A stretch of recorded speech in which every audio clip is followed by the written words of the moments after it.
2021 Homecoming Queen and her court.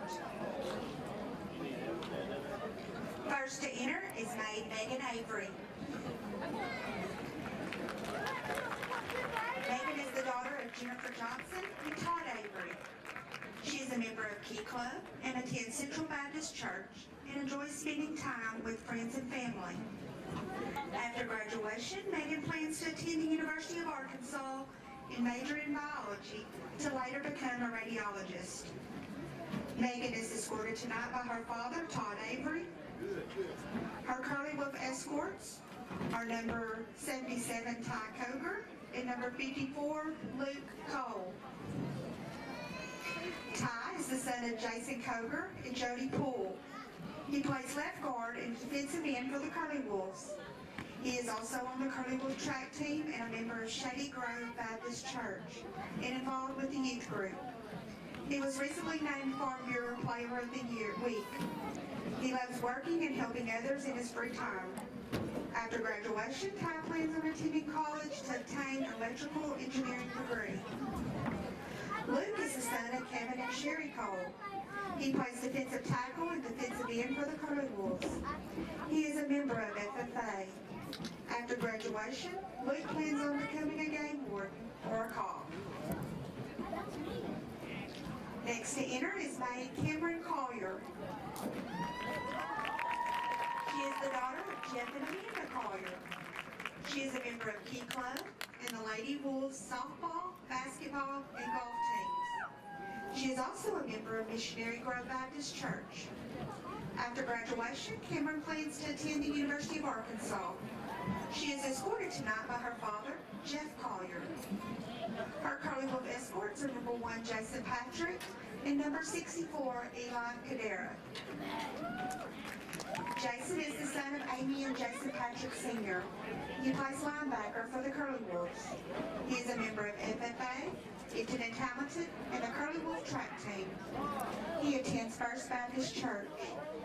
After graduation, Jason plans to attend college to major in business and to buy and sell real estate and invest in the stock market.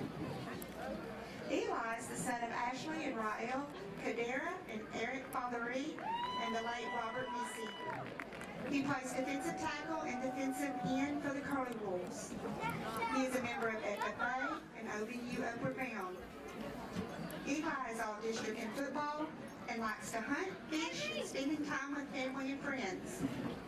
After graduation, Eli plans to attend a 2-year community college for criminal justice. At age 21, he plans to apply and attend the Arkansas State Trooper Academy with intentions of becoming a homicide detective with the Arkansas State Police. Now entering is maid Brooke Bombi.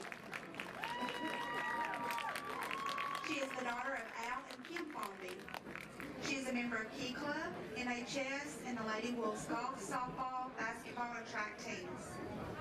Brooke is a member of Morris Baptist Church and involved with the Uplift Youth Group. After graduation, she plans to attend Southern Arkansas University to get a master's degree in psychology. She is escorted tonight by her father, Al Fomby. Her Curly Wolf escorts tonight are number 12, Brady Simmons, and number 20, Braden Matthews. Brady is the son of Stan and Crystal Coger and Jace Simmons. Brady plays wide receiver for the Curly Wolves. After graduation, Brady plans to pursue a career in the area of energy and infrastructure. On his free time, he works on the Coger farm and likes to turkey, deer, and especially duck hunt. Braden is the son of Miranda Gleason and Jeff Matthews. He plays safety for the Curly Wolves. He is a member of FFA. After graduation, Braden plans to go to college to study exercise science and become a strength and conditioning coach. Next to enter is maid Priscilla Garcia. She is the daughter of Mariela Garcia and Jesus Garcia. Priscilla is a member of Key Club, FCCLA, and an AP student and helps tutor her peers in Spanish class. She plans to attend SAU and major in psychology to become a child therapist. She is escorted tonight by her great-grandfather, Emiliano Aguirre. Her curly wolf escorts are number 63, Carlos Zacharias, and number 3, Jacqueline Zachary. Carlos is the son of Yetzi and Carlos Zacharias. Carlos plays right guard, kicker, and defensive tackle for the Curly Wolves. He is a member of Key Club and FFA. He attends St. Mary's Catholic Church in Arkadelphia. After graduation, he plans on attending college to major in business and starting his own business like his dad. Jacqueline is the son of Buffy Nolan and Ryan Zachary. He plays receiver for the Curly Wolves. He is a member of OBU Talent Search. Jacqueline is a member of Ward Chapel AME Church. He was Super Sophomore 2020 and All-Conference in baseball, basketball, and football, and All-State in track. After graduation, Jacqueline plans on attending college to become a chiropractor. Entering now is maid Tamia Gully. She is the daughter of Teresa Gully and John Smith. She is a member of Key Club, FCCLA, NHS, and OBU Upward Bound. She is also a member of AME World Ward Chapel. After graduation, Tamia plans to attend University of Arkansas to earn a degree for medical assistance. She is escorted tonight by her father, John Smith. Her Curly Wolf escorts are number 27, Jackson Cornish, and number 60, Tristan Pettit. Jackson is the son of Christy and Nathan Cornish. Jackson plays linebacker for the Curly Wolves. He is a member of FFA and attends First Assembly of God in Nashville, Arkansas. He is unsure of which college to attend, but plans to do something with heating and air.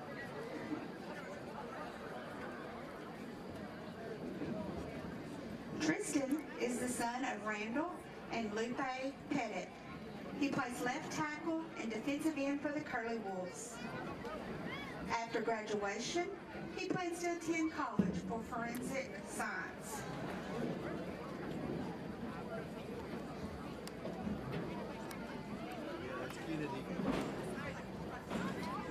Next to enter is Carly Helmick. She is the daughter of Tiffany Roush and John Helmick. After graduation, she plans to attend college and succeed with her career in cosmetology. Carly is escorted tonight by her sister, Kennedy Helmick. Her Curly Wolf escorts are number 33, Caleb Harris, and number 19, Bayless Price. Caleb is the son of the late Nicole Whitten and Al Harris and the grandson of Tina and Donnie Hill.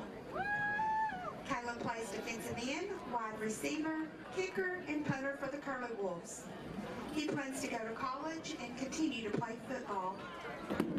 Bayless is the son of Tony Price and Andrea Lucas. He plays defensive end for the Curly Wolves. He is a member of FFA and the Curly Wolf track team. Bayless is all-conference in football. After graduation, he wants to play college football and get a degree in business.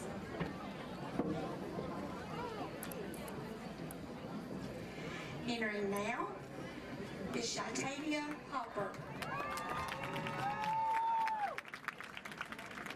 She is the daughter of Taquila Williamson and Christopher Hopper. She is a member of FCCLA, Key Club, NHS, and OBU Talent Search. She is also a member of Greater Heights Ministry and Uplift Youth Group. After graduation, she plans to attend Henderson State University to pursue a degree in dentistry. Shatavia is escorted tonight by her dad, Christopher Hopper. Her Curly Wolf escorts are number 5, Omarion Dickens, and number 13, the Tavern Thompson. Omarion is the son of Lavada Dickens. He plays quarterback and wide receiver for the Curly Wolves. He is a member of FFA, Curly Wolf track team, and attends New Mount Zion Baptist Church. After graduation, he plans on attending college.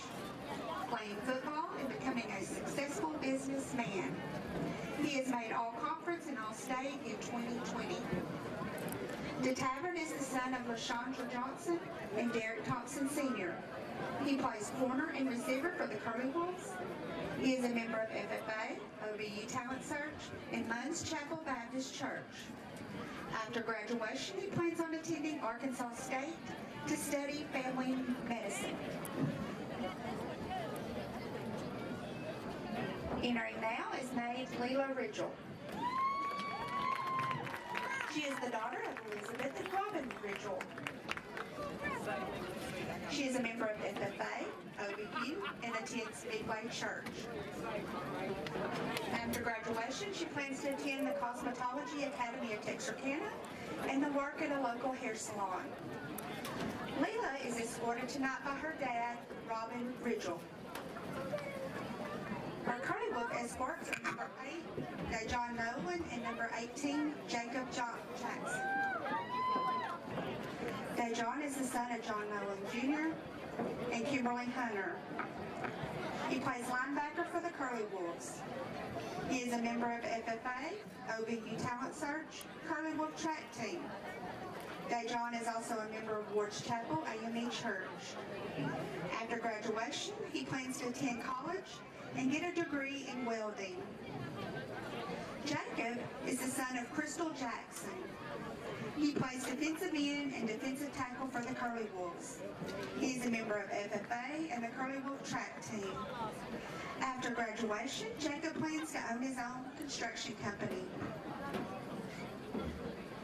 Now entering is maid at large, Keisha Johnson. She is the daughter of Kelly and Mark Johnson Sr. Keisha is a member of SCCLA, Key Club, OBU Upward Bound, NHS, and Macedonia Missionary Baptist Church. She has a 4.0 GPA and is a highest honor graduate. After graduation, she plans to attend the University of Arkansas to pursue a lifelong dream of becoming a pediatrician. Keisha is escorted tonight by her grandfather, Ron Majors. Her Curly Wolf escort is number 66, Maddox Yates. Maddox is the son of Barrett Yates and Melanie Yates. He plays offensive and defensive tackle for the Curly Wolves. He is a member of FFA. Maddox is a two-way starter for the Curly Wolves and likes to hunt deer and duck and spend time with his friends in his free time. After graduation, he plans to attend college but is unsure where at this time. Entering now is Adeline Cummings, the Flower Girl, and Drake Fincher, the Crown Bearer. Adeline is 5 years old and in Mrs. McCain's kindergarten class. She is the daughter of Chance and Haley Cummings. She is the granddaughter of Bob and Lori Cummings of Prescott and Micah and Brenda Stockton of Prescott. She has a 9-year-old sister, Peyton Cummings. Adeline enjoys dressing up, dancing, and getting into her mom's makeup. She enjoys playing with her cousins and friends and loves to aggravate her sister every chance she gets. Adeline participates in T-ball and attends Park Missionary Baptist Church in Prescott. Drake is 7 years old and in Miss Cummings' 2nd grade class. He is the son of Kenny and Mary Beth Fincher. He is the grandson of Dee Fincher, Mike Godwin, Mark and Judy Armstrong, and the late Jimmy and Wanda Fincher. Drake has 2 brothers, Keaton Fincher and Landon Cross, and 1 sister, Kaylee Ford. Drake likes to ride his horse, Huey. He also likes to fish, ride his bike, swim with his granny, and to visit with family and friends. He participates in baseball, football, and 4-H play dates. Everyone, please stand. I would now like to introduce to you your 2021 Homecoming Queen, Jada Purefoy.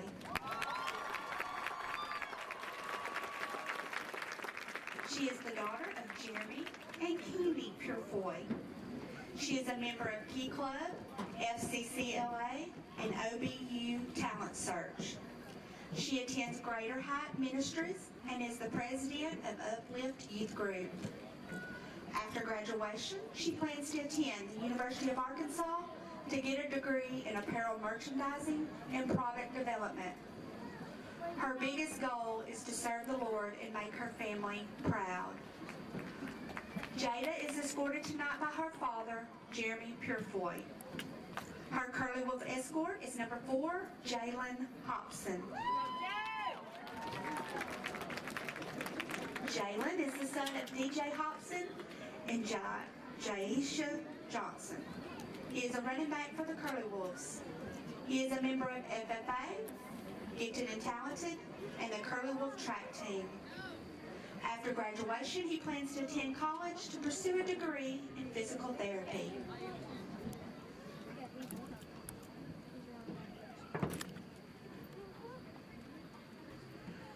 Ladies and gentlemen, I present to you Queen Jada and your 2021 Homecoming Corps.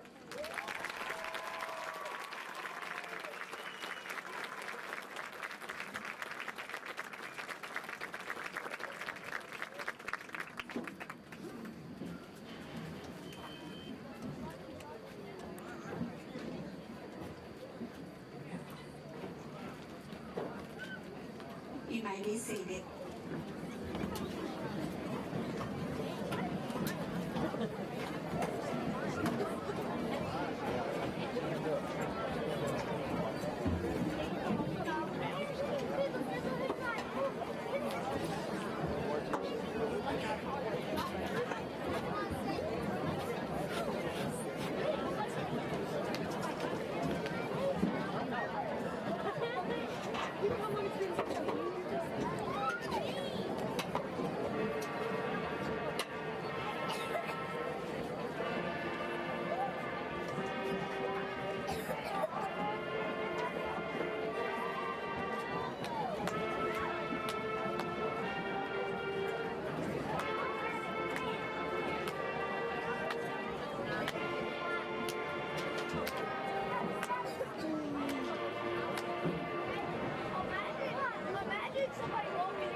Hi,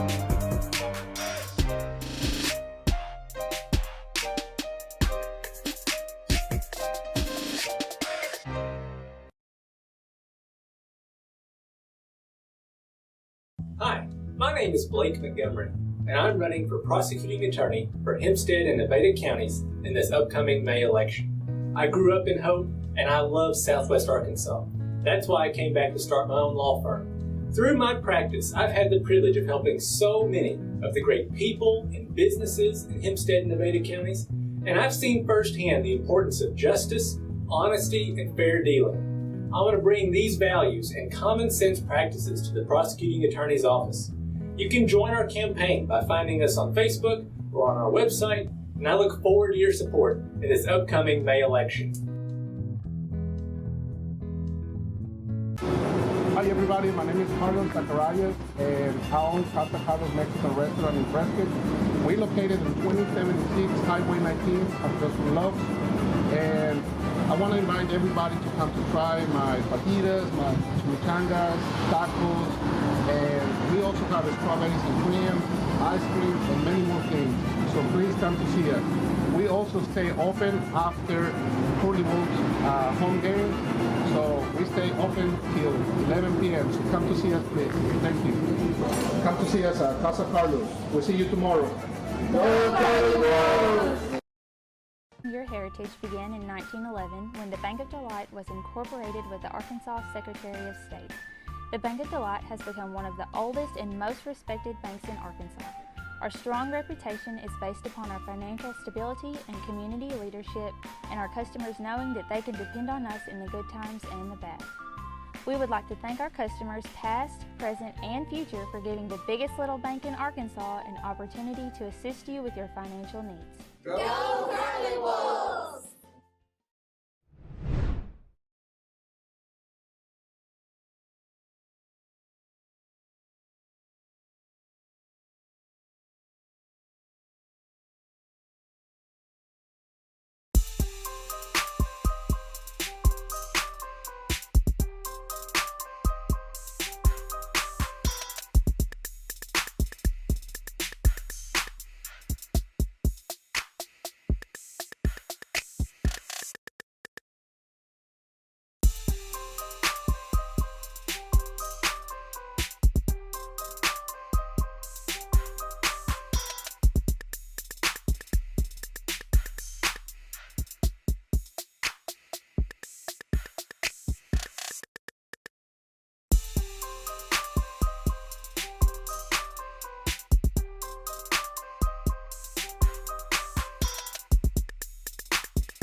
Hi, my name is Blake Montgomery, and I'm running for prosecuting attorney for Hempstead and Nevada counties in this upcoming May election. I grew up in Hope, and I love Southwest Arkansas. That's why I came back to start my own law firm. Through my practice, I've had the privilege of helping so many of the great people and businesses in Hempstead and Nevada counties, and I've seen firsthand the importance of justice, honesty, and fair dealing. I want to bring these values and common sense practices to the prosecuting attorney's office. You can join our campaign by finding us on Facebook or on our website, and I look forward to your support in this upcoming May election. Hi everybody, my name is Carlos Zacharias and I own Casa Carlos Mexican Restaurant in Prescott. We're located in 2076 Highway 19 across from Love's, and I want to invite everybody to come to try my fajitas, my chimichangas, tacos, and we also have strawberries and cream, ice cream, and many more things. So please come to see us. We also stay open after Curly Wolves home game, so we stay open till 11 p.m. So come to see us, please. Thank you. Come to see us at Casa Carlos. We'll see you tomorrow. Go Curly Wolves! Your heritage began in 1911 when the Bank of Delight was incorporated with the Arkansas Secretary of State. The Bank of Delight has become one of the oldest and most respected banks in Arkansas. Our strong reputation is based upon our financial stability and community leadership, and our customers knowing that they can depend on us in the good times and the bad. We would like to thank our customers past, present, and future for giving the biggest little bank in Arkansas an opportunity to assist you with your financial needs. Go Curly Wolves!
Hi, my name is Blake Montgomery, and I'm running for prosecuting attorney for Hempstead and Nevada counties in this upcoming May election. I grew up in Hope, and I love Southwest Arkansas. That's why I came back to start my own law firm. Through my practice, I've had the privilege of helping so many of the great people and businesses in Hempstead and Nevada counties, and I've seen firsthand the importance of justice, honesty, and fair dealing. I want to bring these values and common sense practices to the prosecuting attorney's office. You can join our campaign by finding us on Facebook or on our website, and I look forward to your support in this upcoming May election. Hi everybody. everybody. My name is Carlos Zacarias, and I own Casa Carlos Mexican Restaurant in Prescott. We located in 2076 Highway 19 of Justin Loves. And I want to invite everybody to come to try my fajitas, my chimichangas, tacos, and we also have strawberries and cream, ice cream, and many more things. So please come to see us. We also stay open after Curly Wolves home game. So we stay open till 11 p.m. So come to see us, please. Thank you. Come to see us at Casa Carlos. We'll see you tomorrow. Go Curly Wolves! Your heritage began in 1911 when the Bank of Delight was incorporated with the Arkansas Secretary of State. The Bank of Delight has become one of the oldest and most respected banks in Arkansas. Our strong reputation is based upon our financial stability and community leadership, and our customers knowing that they can depend on us in the good times and the bad. We would like to thank our customers past, present, and future for giving the biggest little bank in Arkansas an opportunity to assist you with your financial needs. Go Curly Wolves!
Welcome to SWARC Today. Jim Honey along with Brandon Honey as the Prescott Curly Wolves are ready to face the Bismarck Lions in this conference task tonight. The Prescott Curly Wolves come in 7-0 and 4-0 in conference play, and the Bismarck Lions are 5-2 and 2-2 in conference play. The Bismarck Lions, last year and this year, their junior high team upset Prescott. We consider it upset because that's not been the tradition there. So the Bismarck program is building up. It's getting better. This year they're set to have a winning season. They will be facing Falk, which we expect them to win that game. Their other two games are Center Point and Prescott. So they're looking to have a successful end to their season. They should be one of our playoff teams out of our conference this year. Prescott, of course, wants to have that victory tonight and be able to set up the last two games facing Jesseville and also Glen Rose in that final game. Brandon, what can we expect tonight from both these teams? You know, Bismarck comes in, like you said, they've got a turnaround season pretty much. They're 5-2. They had a 3-8 record last year. They're going to come in tonight. They're going to try to spread the ball around. Past couple of years, they've found some success moving the ball on Prescott a little bit. Haven't been able to put it into the win column, but they have been able to find some success here and there. They're going to return 8 starters on offense, 9 on defense. They're coming off of a 32-0 win over Horatio last week. They've been able to score points all year long. They've been in the shootout with Jessieville. They put some points up on Glen Rose. I'm sorry, Genoa. And the big key tonight is Bismarck lacks size, a lot like Prescott. So the key tonight is can Bismarck hang with Prescott's speed? We've seen it in the past. They can't. Right. So Prescott's got to come out, play their game. They got to play fundamentally sound. You have a night like tonight. There's a lot going on. The seniors have been in the gym all day, taking a million pictures. So they're ready to get this thing kicked off, and they just got to come out and play their game. I can remember being in school, the game that Coach Jackson hated the most was homecoming because there were so many distractions. The guys were more interested in looking good and being with the girls and getting the pictures and all that stuff made. And it was a big moment as a senior. You know, you're taking those pictures and it's a memorable moment. But when you come to game time, it's hard to get refocused to that game. So I know how difficult that can be. Yeah, I remember my junior year. We came out homecoming night. We came out pretty sluggish, and Coach Patrick lit into us pretty good on the sideline and said, "Boys, if y'all don't quit smelling that perfume real quick, we're gonna have some problems." That's right. And that's what happens so many times. Prescott Curly Wolves will be receiving. Not only is the Bismarck Lions small in size, they're small in number, and that's one of the things that I think that Bismarck is building. Is they're building a little bit more depth and they're trying to get some tradition going there in their junior high, and it's starting to come out. They're being successful in that junior high level, and that's what it takes. Once you start developing that, then you will have success once you get into senior high. Oh, absolutely, and the success that they're having at that younger level, it builds confidence. It draws people to the program. Like you said, they're low in numbers. It draws people to come out and want to be a part of right. what they're doing. Typically, their starting quarterback is number 10, Ian Smith, and I know earlier in the season he was injured, so I'm not sure if he will be playing tonight or not. I'm trying to see if I can see number 10 on the field. I didn't get up here to see them warm up, but I believe he's back. I think I see him right about the 50-yard line. Bismarck does kick it away. Deep kick goes over Hobson's head, and it will edge into the end zone, barely into the end zone. Yeah, good kick to start this thing off for Bismarck to really pin Prescott back fairly deep in their own territory. But like we've seen all year, Prescott comes out, guns a-blazing, trying to go fast and putting up points quick. Ramirez has a very strong leg. I know he's kicked several field goals over 40 yards, while he's been playing for Bismarck. So he's got a good, strong leg. I do see Ian Smith warming up on the sideline for the Bismarck Lions. So that will be an addition for them tonight to have him on the field. Poole in the backfield with Hobson.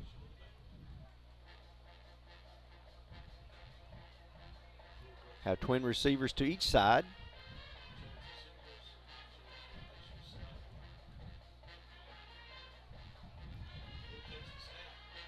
Poole looking to throw for Zachary. Overthrows Zachary and not all the way to Dickens. It was a good thing that Weeks had his back to him. He could have had a chance for an easy interception there. Yeah, it was almost like the same play that we ran against Centerpoint to start the game that ended up being an interception.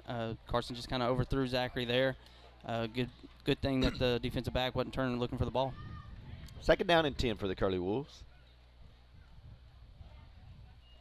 Poole getting immediate pressure right up the middle. That's number 50, and that is Talbert for the sack. So Prescott not starting off very well here on their first 2 plays. Yeah, where Bismarck lacks in size, Talbert really helps them out. He's one of their bigger kids. Good job there getting through that offensive front for the Curly Wolves and hitting Poole in the backfield. Brings up a 3rd down and about 17 for the Curly Wolves. 3 receivers to the right. Poole's going to drop back to pass. He looks for Dickens on a little screen. He will get 1 block, but boy, there's a whole lot of lines, and there's not very many Curly Wolves out there, so that's going to be a loss of about 7 more yards. So that's going to put Prescott way back on this punt. Yeah, not the way you want to start. That play was out of sync from the get-go. Offensive line couldn't get out in front of Dickens to open up some room there for him, but good job by the Lions really pursuing the football. Loss of about 3 yards. So we've got Caleb Harris is out with a shoulder injury. Good snap. And short punt. It's going to be picked up there by number 2. I believe that's Eford. And he will get to the 37-yard line. It's a good job by P.J. Gully there. On the tackle, that was Eric Grigsby that was punting there. So Bismarck will have their first possession on the Curly Wolf side of the ball at the 37-yard line.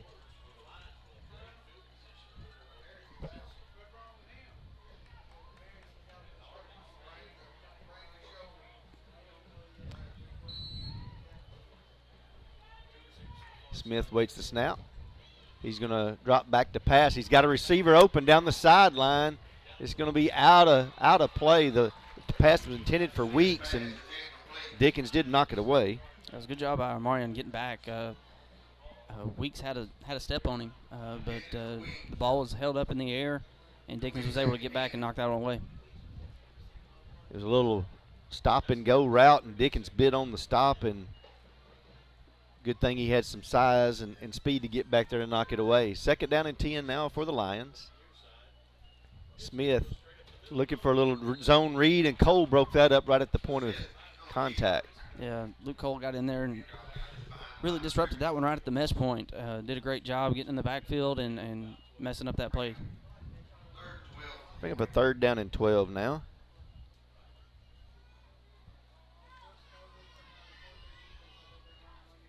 Both teams looking a little sluggish on their offensive possessions to start the game.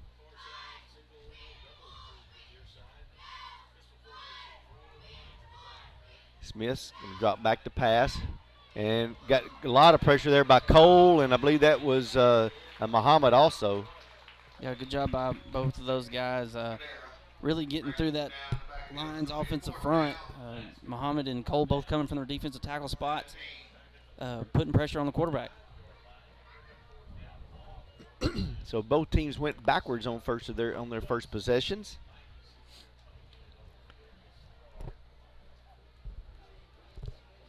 Ian Smith will be set to kick it away. It's going to be a low punt. Zachary's going to pick it up at about the 12. Trying to find a way to get loose. He does. Trying to get down that sideline, and we'll get out of bounds about the 30. Good job by Zachary to get in there and pick that ball up so it didn't keep rolling and pin him back any deeper. And then he made 2 guys miss and were able to get up the sideline. Great job by him to get us a pretty good field position. Prescott does get a gain of about 10 yards on the 2 different possessions here, and this might be an opportunity for Prescott to line up and run the ball this first play or 2.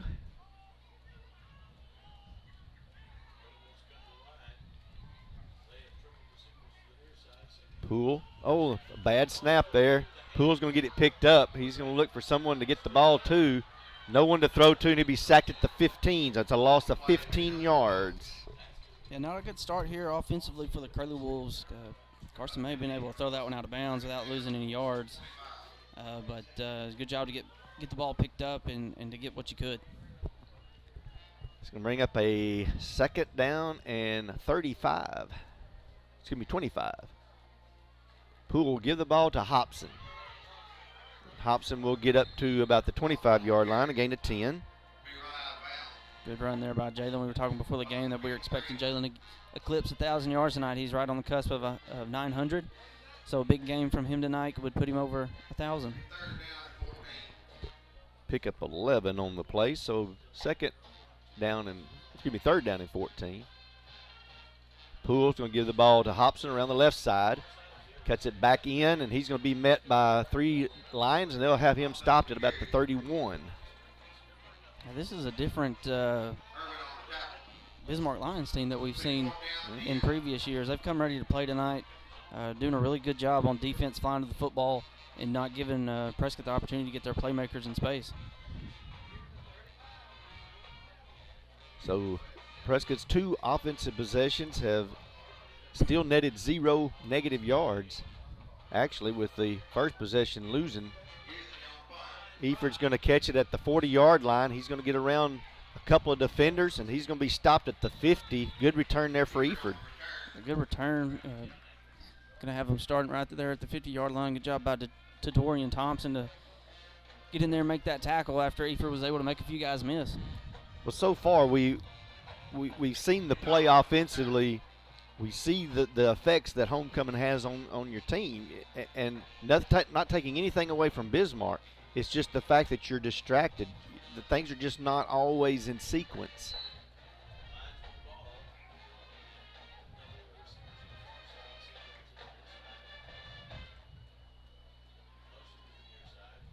Smith drops back to pass, looking for the Weeks on that far side. It's incomplete. Much better job by Marion Dickens over there on that far side. He kind of let Weeks get a step on him that first possession, but he was right there in his hip pocket and was in good position there. Bring up a 2nd down and 10. Looks like Smith may have got stepped on. He's going to have to come out for a play. And they've had several injuries this year, which has really been nagging at them a little bit to hurt them in some of their ball games so far this year. Number 18, Jay York, will come in at quarterback now for the Lions.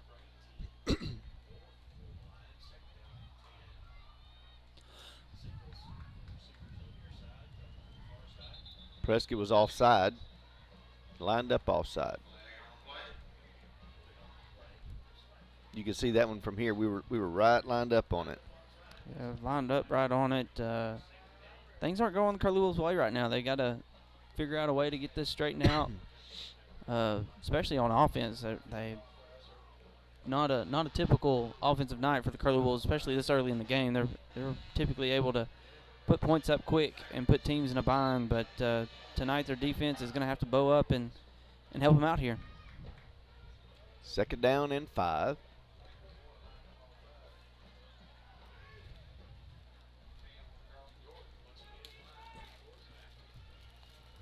Two backs in the field with York.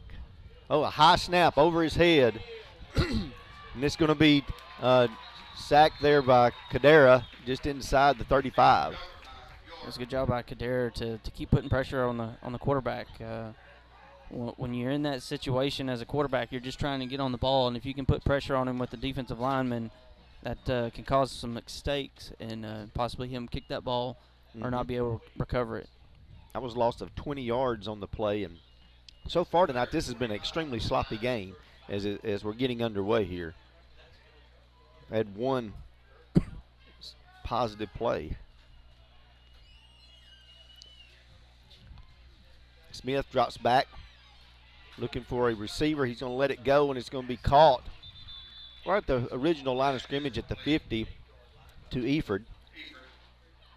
Job by the secondary there, not letting them get behind them. They had 3rd and a mile right there, and they were able to keep all the receivers in front, give him the underneath route, and come up and make a tackle. Gain of 19 yards on the play. Lions will be out to punt. Zachary will be back deep to receive. High snap, Smith does get it. Punt it away. Nice punt this time. Zachary's going to catch it just inside the 20. It's been a field possession game so far. It has. Prescott really needs to get something going here on offense. You know, that first drive they came out, tried to throw the ball 3 times. Second possession come out, they had the bad snap, set them back. I think here you look for them to stick to that running game, try to get Hobson and Zachary going and trying to get some positive yardage here.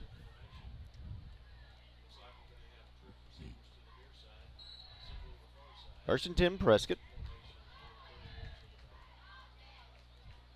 Ball given to Hobson. He gets around the edge, and he hurdles one man and will get to about the 34.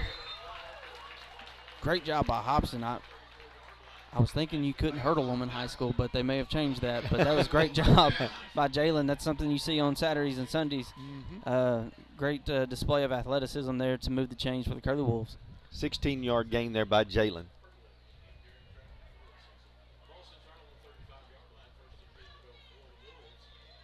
Poole, quick pass out to Zachary. Has blockers, has room. He's down the sideline, and that's possibly going to be a touch. Yeah, Weeks is not going to catch him. That will be a 65-yard touchdown pass to Ja'Kalen Zachary. Great job by the Curly Wolf offense there. Came out, got a good running play to start off the drive, move the chains, get you kind of some momentum, get you in that groove, because Prescott likes to go fast, and when you can move the chains and catch the defense off balance, you can hit those quick screen pass, and with the speed that Ja'Kalen Zachary has, he can take it to the house every time. I hadn't seen a wishbone formation in Prescott in a long time. And Grigsby, is going to throw it, a little flea flicker. Ball's going to be thrown up, and Zachary was there, but it's out of bounds. Karsten just led him a little too far out of bounds on that one. Led him a little too far, but great one-handed catch by Zachary there. Just couldn't get that foot down. 5:17 to go in the first quarter, and the Curly Wolves are out to a 6-0 lead. Take this time to thank Bank of Delight, the biggest little bank in Arkansas. Casa Carlos, the best Mexican food in Prescott. Normally, they're open late after home games, but they will not be open tonight. So please make sure that you tell all your friends and family that Casa Carlos is not open late tonight. They do plan to resume that next week, in 2 weeks. And also Blake Montgomery. Vote Blake Montgomery for prosecuting attorney.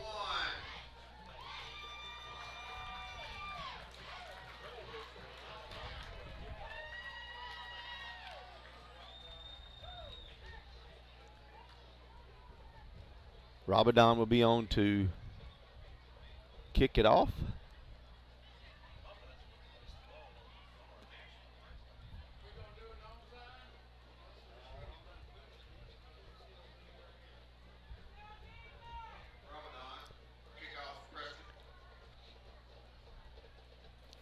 Lions are expecting a short kick, which is typically Rabadon's normal angle. It's going to be a little pooch kick there to about the 38. Good return there by Bismarck. A good return by Eford, and the past couple of years that we've gone to Bismarck, Bismarck's had good returns. That's been almost the best part of their special teams on their kickoff returns. They've been able to put their offense in good field position. Like I said earlier, it's been a field position game so far tonight, and Bismarck's had the best field position. They just haven't been able to put anything together yet. Defense has got to keep playing strong. 1st and 10 Lions.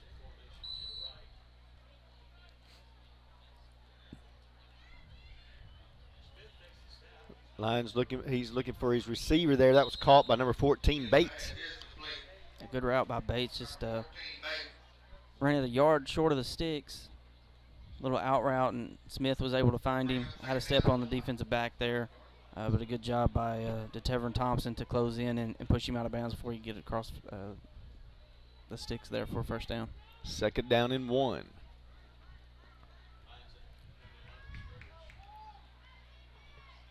Smith hands the ball off to number 5. That was Howell. He was met right at the line of scrimmage. Good tackle there by Jason Patrick. Saw him suplex a guy last week, and he come in and did it again. Jason's not the biggest kid, but he does have some height on him. He did a great job of bringing him down there. Well, I'm going to tell you, where they spotted the ball, it's a first down, but the yard marker still says 3rd. And he's past the line of scrimmage, the line to make. He got stopped there. I think they might actually get the right spot this time, but I think with forward progress, he's going to have a first down.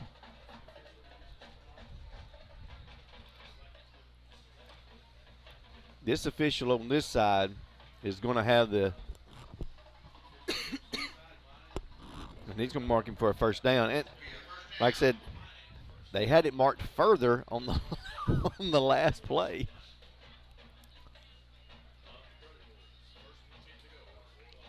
First and 10 now for the Lions. Their first down of the night.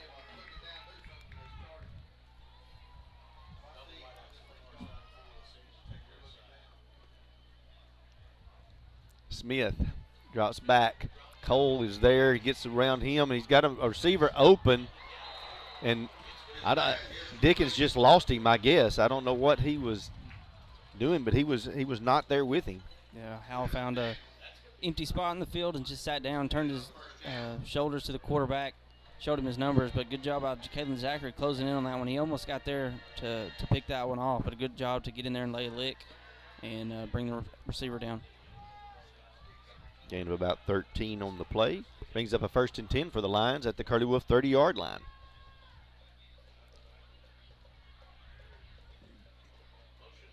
Back in motion. Smith drops back to pass. Immediate pressure. Good job by Cadera. The Curly Wolf defensive line's done a really good job so far tonight getting in the backfield and putting some pressure on Smith. It was a good job by Cadera to get in there and bring him down for a sack. And Prescott's had the ability to do that with teams that they have faced this year with their quickness. They've been able to do that. The big lines like Center Point had, they had trouble, getting in the backfield. 2nd down, 16. Smith, quick pass. Oh, and it's intercepted by Zachary. Good job by Zachary. Just playing over the top there. Curly Wolves looked to be in a little bit of man-to-man coverage. Eford had the step on the slant route. Smith led him a little bit too far, and Zachary was able to bring that one in before it got to the turf. First turnover of the night goes to the Curly Wolves. Prescott will take over on their own 27-yard line. And one of the persons that we're missing on the offensive line that I'm not seeing out there, Brandon, is 77 Ty Koger. Caden Dice, number 62, is taking his place at left guard. So I don't know the situation of that. I know Koger was here during the homecoming ceremony. Poole's going to drop back to pass. He's looking for Dickens. He's got him. Dickens comes up with it. Still on his feet. Gets tackled at about the 26. Pretty ball by Carson there. Dickens had a step on the defensive back. Carson laid it up, let him go get it there right at the hash marks. And Dickens did a great job of going up, high pointing the ball, bringing it in, and getting what he could after the catch. 46-yard gain. Prescott trying to speed things up just a little bit. 2 minutes to go here in the first quarter. Poole gives the ball to Hobson.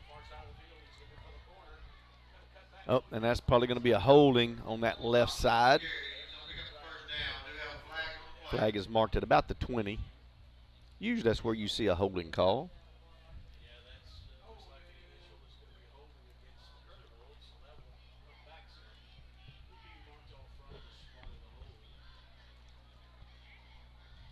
Good to see Caden Dice get his opportunity tonight in at that left guard spot. Always good to have people ready to play when your time comes. Yeah, and he's gotten playing time in the cleanup role this year, so it's good to be able to see him translate that into the first half. 1st and 12. A little bit of a reverse. There's a lot. There's another penalty. I think that's probably going to be a block in the back there. And then there's another penalty again. I think it might be a hold on Jason Patrick. He grabbed a hold of him and kind of slung him around. But Bismarck did a really good job of playing that reverse. It didn't look like they were very fooled about it. Well, Prescott's now in that backup mode once again.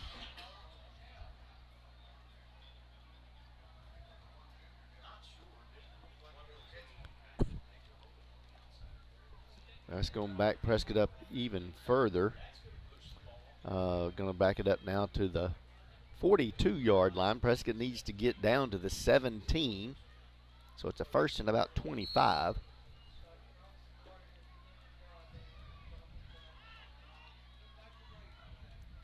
Poole hands the ball to Hobson, and he gets knocked into the backfield and falls down with a loss. Yeah, Joseph Billings for the Lions was able to get in the backfield there. Really pushed the Prescott offensive lineman back into Jalen, and he wasn't able to get upfield there. Yeah, Talbert, number 50, and number 52, Stevenson, they outweigh Avery Hubbard and our guards quite a bit. It'll be high. Oh! Grigsby made a nice catch last week, and that one was just a little bit too high. A real pretty route there. Ran a post corner route. Had a step on the defensive back. Carson just kind of left that one up a little bit too high. Grigsby probably still should have brought it in.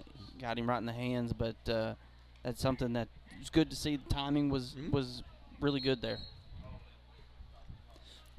So third down, 25. This is a play you expect Prescott to just look to try to get some yards back because it's very possible 4-down territory. Poole looking for Zachary. He's got him. And right at the 25, 24-yard line. Good gain there by the Curly Wolves. Yeah, just a little post route there. They had Jason Patrick running right up the seam, kind of mirroring him. Carson really had his choice of which one he wanted to throw it to. And Zachary did a good job to bring that one in and get a little bit closer to this first down. Fourth down and about 8. Poole drops back to pass. He's got Zachary open at the 5. Inside into the end zone. Touchdown, Curly Wolves. Another post corner route by Zachary. Getting in the open space and shutting down the route. He's not continuing to run to the sideline. He's staying in the field of play. Did a great job of turning around and showing his hands to Carson. Carson was able to find him, and then Zachary's able to make a move after the catch and get into the end zone.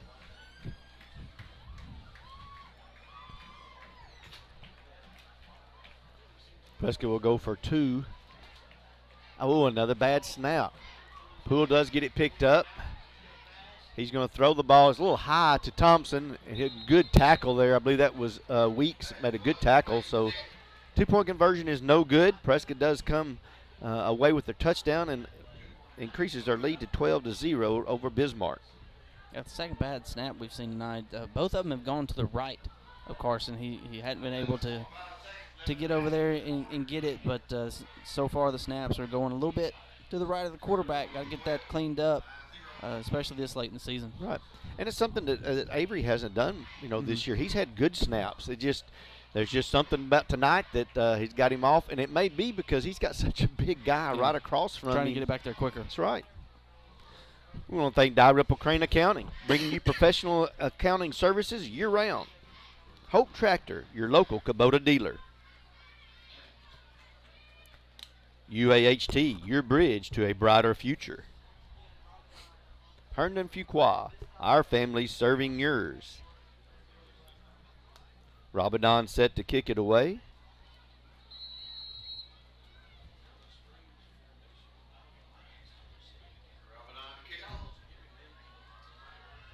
It's going to be a little bit of an onside kick. Bounces up at the 50, and the Curly Wolves come up with it.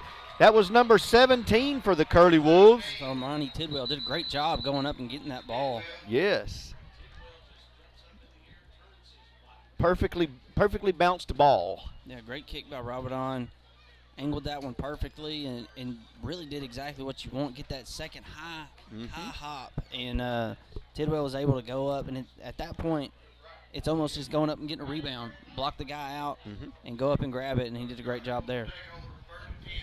Prescott will have their first possession inside of Bismarck territory on starting a possession. So far, their possessions have started deep in their own territory from the 30-yard line and in, and this time they're in plus territory. And this is really when Prescott likes to pick up the pace. You get a quick score, and then you get the ball right back on a onside kick. You have an opportunity to – what are we going to do here? Let's back it up to where he caught it originally. Yeah, but you get the ball right back off that quick onside kick. You got an opportunity to go down and score again, really take momentum all the way on your side and kind of put this game a little bit further out of reach.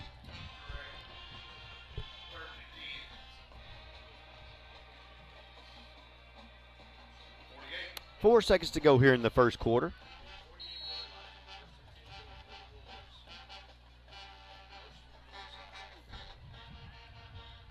Poole drops back to pass. He's going to go deep. He's got Dickens on this sideline, but it's going to be out of play. Yeah, just let him out of bounds. I think if he would have held on that ball just a little bit longer, he was fixing to have Jalen Zachary wide open on the hash marks.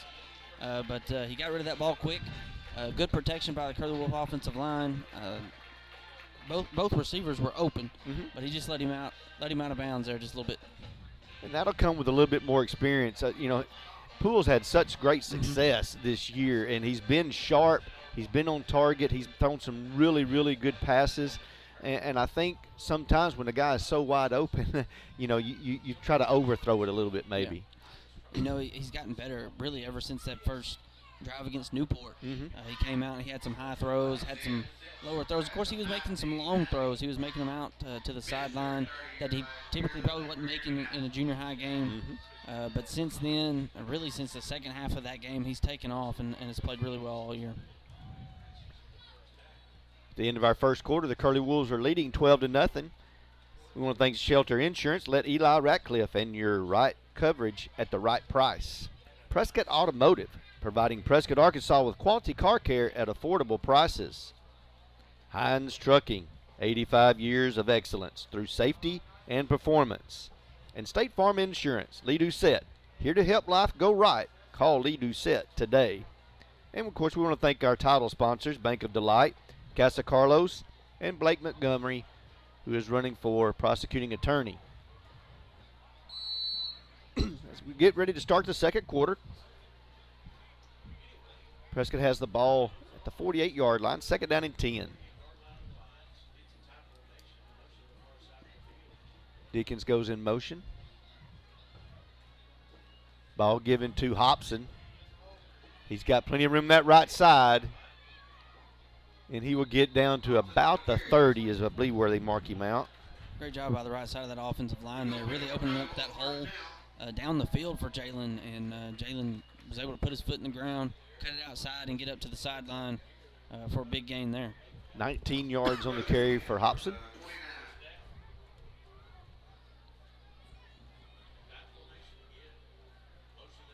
Ball given to Zachary. He's got good blockers out on front of him on the left side. Good job by Eric Bixby there, getting out in front and getting his hands on the defender there, opening up some space for Jacalen. Gain of about 8, it looks like, on the play. So it'll bring up a second down and 2. Excuse me.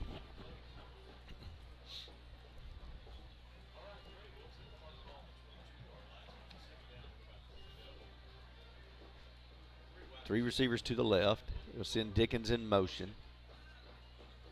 Poole looks for Grigsby. He's got him on a little screen. He broke free there, and he should be down the sideline. That'll be a touchdown for the Curly Wolves. Great job by Eric. A little tunnel screen there. Bismarck played it perfectly. They just missed the tackle. Eric was able to shake free of that one and get into the end zone. Great job by Eric. And we've seen him playing a lot more wide receiver here the past 2 weeks with Caleb Harris being out. Right. He's showing that he can get out wide and catch the ball pretty well. Well, it's good to have a player like that because he's very versatile. He can play as a running back or he can play on the edge as a receiver. Zacharias for the extra point, and it's up, and it's good. Nice high kick. Good kick there by Zacharias. Yeah, we've seen Zacharias kick a couple of times this year, and I would say that one has been his best one. That's right. Great job of getting that ball up in the air. We had a lot of issues last week getting PATs blocked, so it's good to see that they've got some things figured out here, and maybe they can keep that going. 11:33 to go here in the first quarter. The Curly Wolves are up 19-0. Thanks to Brazil Cornish, the funeral home we care. No Way Pulpwood. You hug 'em, we cut 'em. Authentic American lager.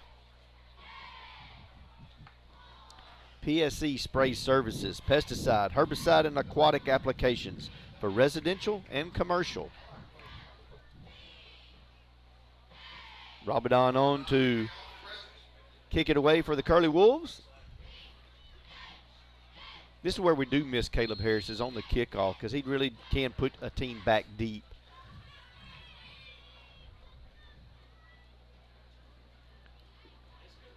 Little high kick right there to the 35-yard line. It's going to be taken right back up the middle. Gets out to the 48-49 for Bismarck. Good return there by number 23, Castleberry. Yeah, good job by Castleberry there, putting the lines back in good field position. They've had some things clicking on offense. They really haven't had a good running game going. They've had some success in the passing game, but Prescott's done a really good job of covering them, putting them back deep when they've been able to get pressure on them and make it a second, third and long. Ian Smith back to throw. He's getting pressure, and he'll be sacked for a loss there. And I tell you, one of the Lions is actually moving forward at the snap of the ball, and that's normally called as a illegal procedure there, but legal in motion. Good job by Eli Cox there. He was the first one to get a hand on him. He's one of our bigger defensive linemen. We've brought him in all throughout the year whenever we've had trouble up front, but Eli did a good job there making the tackle. Smith drops back to pass. Pressure again. He runs into Cole, and then Eli Cox cleans it up. Yeah, great job by the defensive line there. Jason Patrick came from his linebacker spot, got the outside rush, forced Smith back up into the pocket. Pocket opened up. He tried to take off running. And Cole was able to force him back inside, and Eli was right there to bring him down. We need to see Eli Cox really step it up because he's got the size, and we're going to face some teams where we need his size on the line. So I'm glad to see him really kind of coming on here. Smith rolls out to his right. He's looking for a receiver and has him open. Oh, yep, incomplete there to Weeks.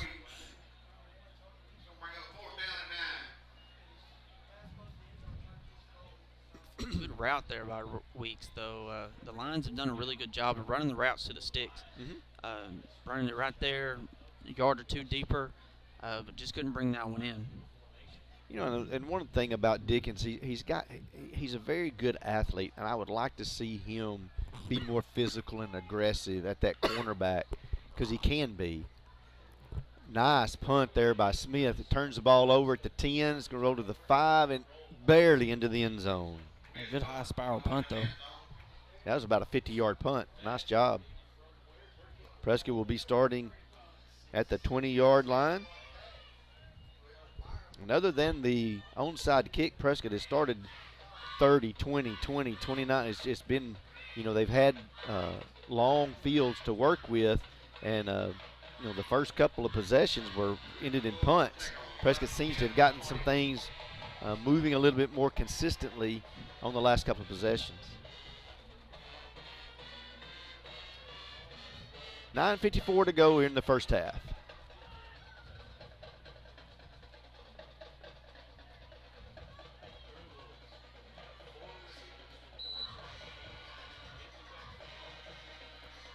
Quick pass out to Dickens. Lots of room over on that right side. Tiptoes down the sideline and gets some extra yards. Good job there by Dickens. A little bit of a new formation that we just saw right there. They have 4 wide receivers kind of spread out on that far side. Travion did a good job of getting that ball behind the line of scrimmage and finding his blockers and getting upfield. 16-yard gain. And he's another one that has really stepped up, getting some playing time since Caleb Harris has been out. Poole looks for Grigsby. It's a little stop and go. He's going to go ahead and hang it up. Oh, he got a kind of wobbly pass that time. And I think a late hit there on Bismarck, number 8, Schultz.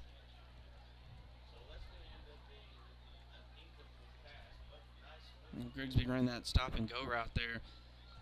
Carson had him wide open on the stop, but he kind of waited till he took off down the field. Just let him a little bit out of bounds. That's going to be a plus 15 yards on the roughing the passer.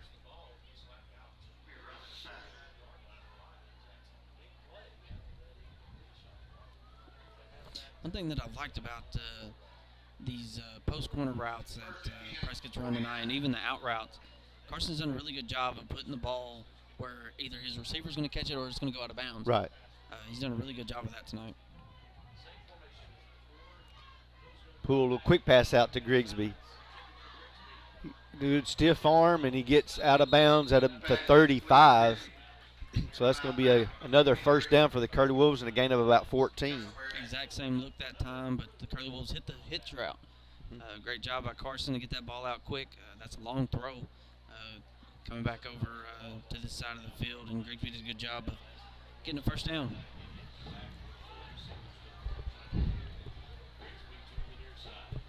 Just bring Hobson in motion. Then a little quick pass out to Zachary. He's going to get the first down. Make one man. Well, he almost made him miss. A good tackle there by Weeks. Little short screen pass. It's kind of what Prescott likes to do, get the ball to their playmakers behind the line of scrimmage in space, put some guys out in front of them to block, and Prescott did a good job there, especially giving Zachary that room to get that first down. Gain of about 17 yards on the play. Poole's going to hand the ball to Hobson. He has a good blocking out in front of him. He cuts it back inside. Touchdown, Hobson. Great job by Tyson Pettit there.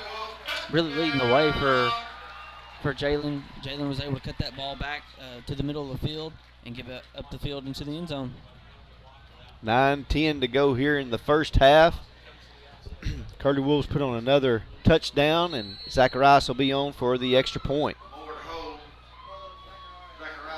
Jace Moore to hold for the Curly Wolves. Good snap. Holds down. The kick is up.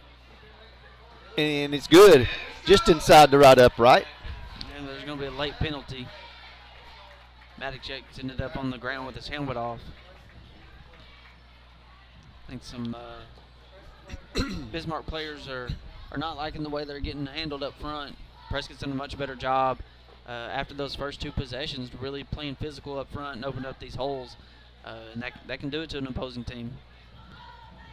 Prescott extends their lead to 26-0. Thank Farmers Bank and Trust. Easy banking for busy living. MyFarmers.bank.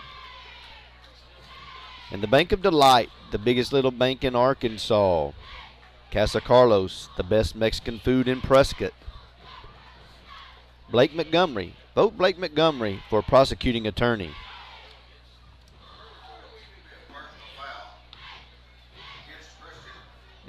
Personal foul was against Prescott on the extra point. I didn't see what he had done. All I saw was his helmet getting pulled off.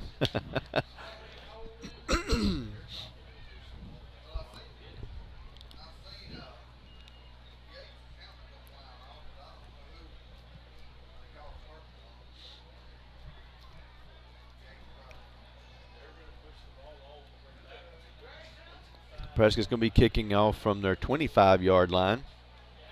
Bismarck has had great field position all night long, so this is only going to help them in that category. Steele has not had any points put on the board. They've had one first down so far.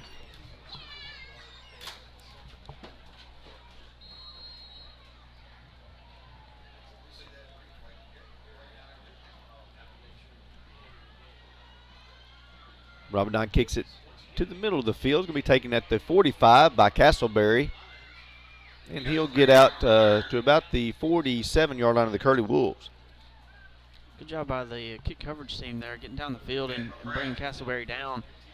You know, we were kind of worried about they're going to have better field position to start this drive, but they really haven't had any better field position than what they've got right now. Yep. So good job on the coverage team. First and 10, 47. First and 10 Lions. Under 9 minutes to go here in the first half.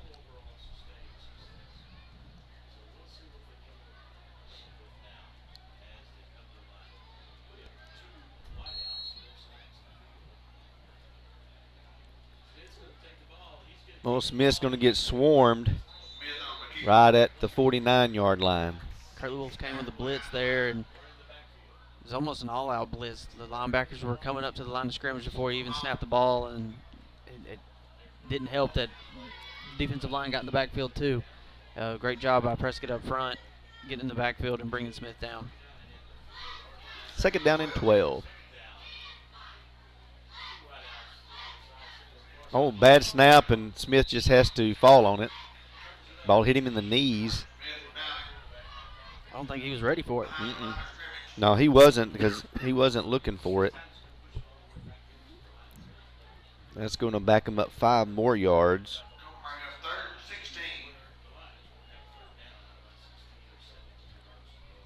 So the sluggish start for Bismarck is continuing. They've had some mistakes and some negative plays. They've had a few positive ones, but just not enough to get a drive going. Smith is like they're setting up a screen. It's going to be complete to Schultz. Prescott's going to come up and make the stop right about the 46-yard line. Good job by Dickens and Patrick both. Patrick read the screen. He tried to get through a block, but got held up, but he did a good job of turning towards the sideline and getting over there for a tackle. Gain of 7 yards. It's 4th down and 9. Now Ian Smith is their punter as well. They had the ball in a very similar situation a few moments ago, and they did punt. Looks like they may line up. No, they're going to back him. They're going to call a timeout here right before the play clock expired. So we got 7 minutes to go in the 2nd quarter. Thank you to Dalrymple Crane Accounting, bringing you professional accounting services year-round. Hope Tractor, your local Kubota dealer. UAHT, your bridge to a brighter future. Herndon Fuqua, our families serving yours.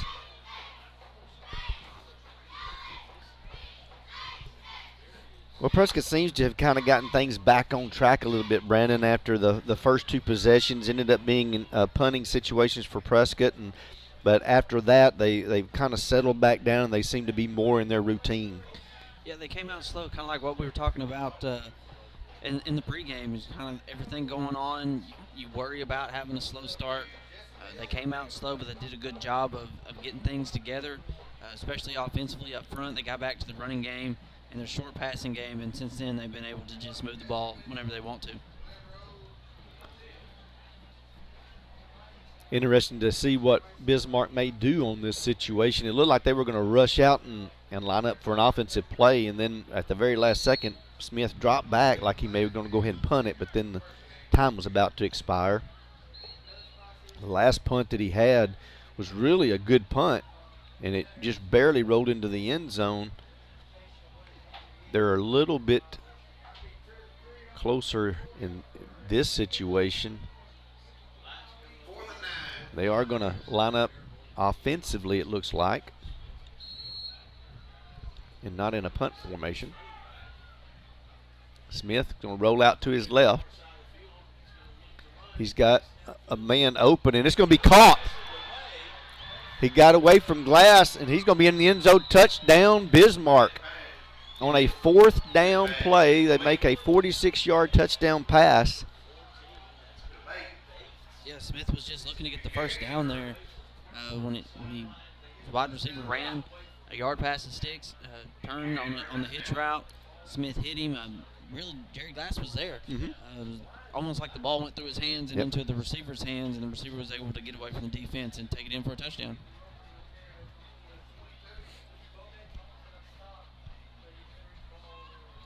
Ramirez on for the extra point.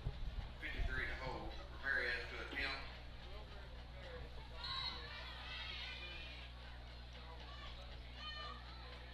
Good snap, holds down, the kick is up, and it is good with 6:48 to go here in the 2nd quarter. The Bismarck Lions are on the board. Prescott Curly Wolves lead 26-7.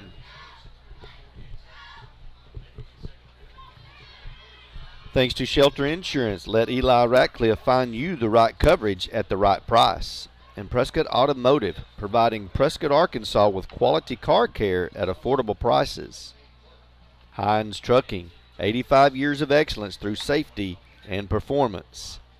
And State Farm Insurance, Lee Doucette, Here to help life go right, call Lee Doucette today. Well, that penalty on the extra point a few moments ago contributed to giving Bismarck that good field position. They didn't do as much on the first 3 downs, but once they got the opportunity there on 4th down, like I said, they're just trying to get the first down and end up being a big play for 46 yards. Yeah, and they were in the position to where this game was about to get out of hand. So they had to do something, and they did a good job of making a play and getting on the scoreboard. Now they're going to try an onside kick. Good. It was very well done, and they do recover it. They did an excellent job. Eford just batted the ball as soon as he got to that 10-yard marker. Yeah, it was a great job. For the Curly Wolves, you got to come up and catch that one. That's right. You can't just sit there and wait on it, but Eford did a great job.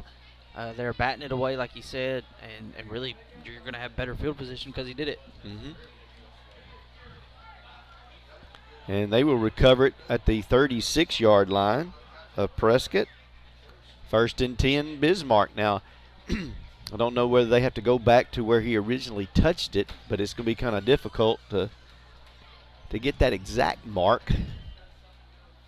But it happened at about the 42 or 43, but looks like they're going to give the possession at the 36.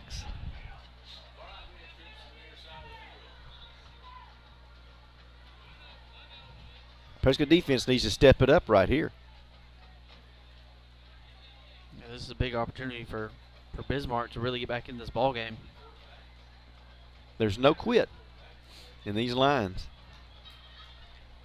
You know, Prescott had issues putting Genoa away last week.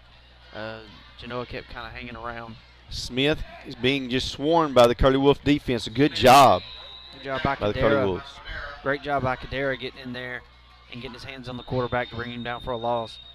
Great job by the defensive line so far tonight. They've played in the backfield all night long, put pressure on Smith. Smith has been able to find some holes in the defense, so when your defensive line is able to get their hands in his face and put pressure on him, does it give him that extra time that he needs, and your defensive backs don't have to cover as long. That's right. 2nd down and 16. Smith gives the ball to big running back there. It's 18 York. He'll be stopped for another loss. Another good job by Kadera. Got in there, hit him in the backfield, slowed him up for the rest of the Curly Wolves to get there and help him bring him down. It'll be a loss of 3. Makes it a 3rd down and 19. They need to reach the 26-yard line.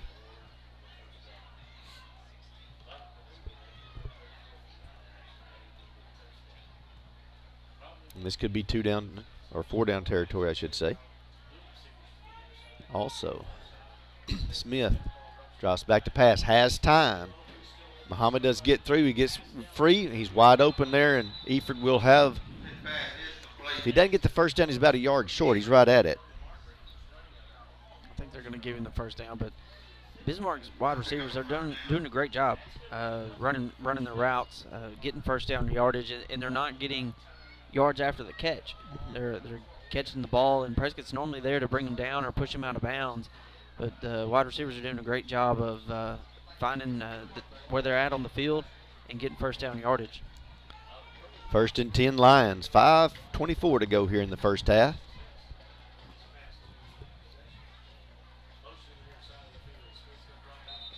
And they're going to call it this time.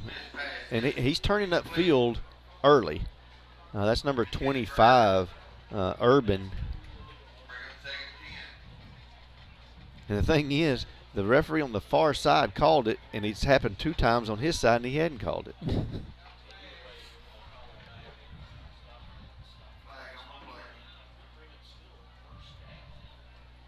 They get a first down and 15.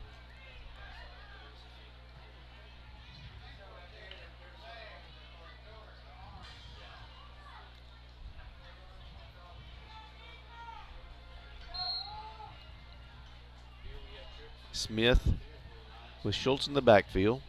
Drops back to pass. He's going to get pressure from Dickens, and he'll be.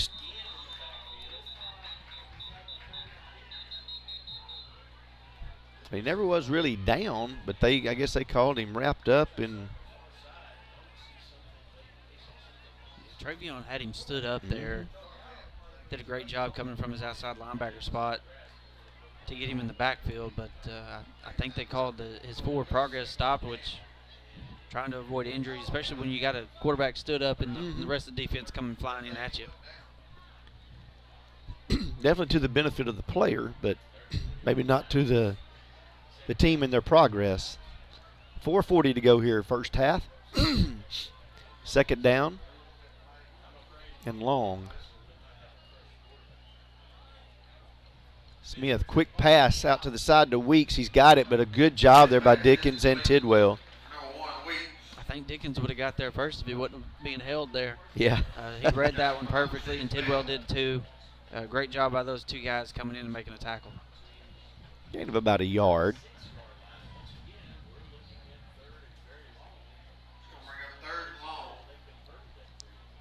Need to get down to around the 14-yard line for the first down, so it's a third and about 22.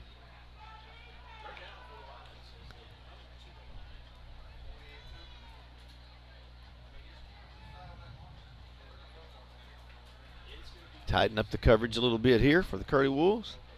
Smith drops back to pass, not able to really get free, and good job there by Dickens just to put the hand out there and knock it down. Really good coverage all around by the Curly Wolves defense there. Much better job. Smith was kind of scrambling around, but Dickens stuck with his man and got a hand in there at the last minute to knock that one away. Fourth down now for the Lions. Last fourth down they had, they succeeded with a 46-yard touchdown pass. Important play here for the Curly Wolf defense. Prescott needs the ball back here before this half is over. 3 receivers to the right. They'll send Eford in motion. Ian Smith is dropping back to pass. He's looking deep. It's going to be intercepted in the end zone. Actually, that would have been better to knock it down. You'd have got the ball in a lot better field position, but that's all right. We'll take the interception this time. Prescott leads the turnover battle so far tonight. They've gotten 2 turnovers on Smith. That interception was made by P.J. Gully. We want to make sure we get his name out. Yes. Prescott will take over on their own 20. They've got 3:22 to go, 3:32 to go here in the first half, so Prescott would definitely like to get another shot at the end zone before this half is over. Poole will hand the ball off to Hobson, immediately cuts it back. Oh, and there's a quick penalty, and he's going to turn it back cross field again. That was a good job by Grigsby. He didn't do a blindside block. He just shielded him. But that's going to be a hold, I think, right on the 20-yard line. And we saw, I don't know if it was Grigsby last week that did that. I can't remember. Dickens. I was thinking it was Dickens. But we've had those couple penalties called, and I think the coaches are getting through to them. Really good job to see them taking that coaching and not doing anything that's going to cause them to lose any more yardage there. Make a 1st and 20 now for the Curly Wolves, and they'll have it at their 10-yard line. Had several holding calls tonight. Poole's going to drop back to pass. Going to roll out to his right. He's got Zachary open. Only just overthrew him.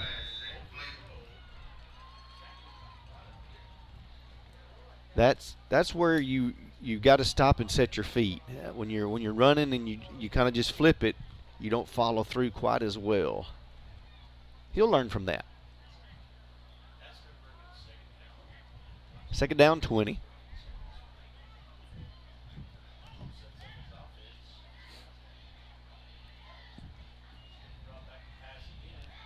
Oh, and he threw that one right to the linebacker who had drifted back and cut that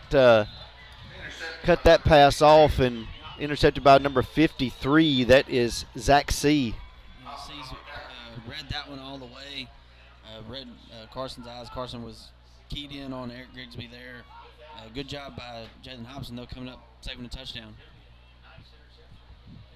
1 turnover for Prescott, 2 for Bismarck, and Bismarck has the ball First and goal at the 6-yard line. 3 minutes to go here, first half.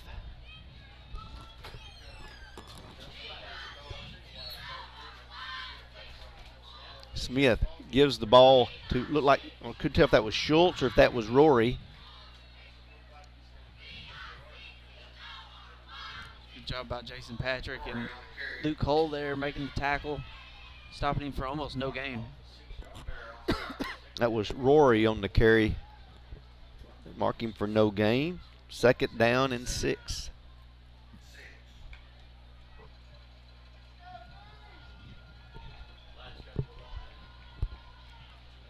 Castleberry and Schultz in the backfield.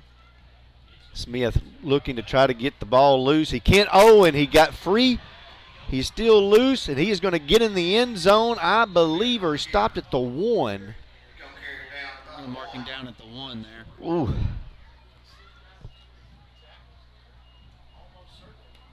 He had Eford open on that far side. They ran a pick play. They weren't going to call it, but that's exactly what it was. But a good job by Smith there to tuck that one and try to get in the end zone. But a better job by the Curly Wolf defense to hold him out. Third and goal from the 1. Minute 48 to go here, first half.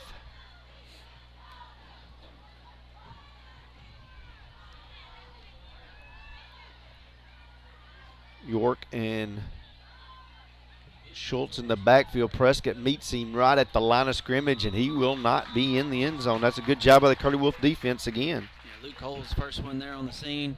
Great job by Prescott. They're flying around tonight, coming up, filling those gaps, and did a great job keeping him out of the end zone.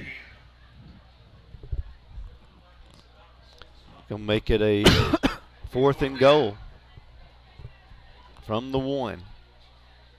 And Bismarck knows they're not going to win games with field goals, so they're gonna see what they can do to push it in. They know they've got Prescott backed up if they are unsuccessful. Under a minute to go here in the first half. Smith, he's going to roll out to his left. He throws it and it gets knocked down that time by Dickens. Great job by the Curly Wolf defense. After the interception and giving the ball up at the 6-yard line, they don't let them score, and that's a great job. Yeah, great job by the defense. Great job by Dickens getting the hand up.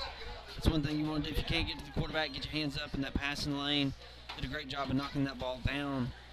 But that's what Bismarck had to do there. They're trying to get back in this ball game. It wouldn't have been a 2-possession game, but it would have got a little bit closer. It would have been 26, could have been 26-14 going into halftime with just a minute to go here before the half.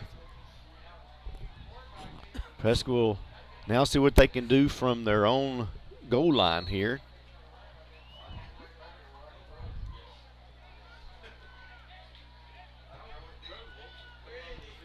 Got to push off this line right here.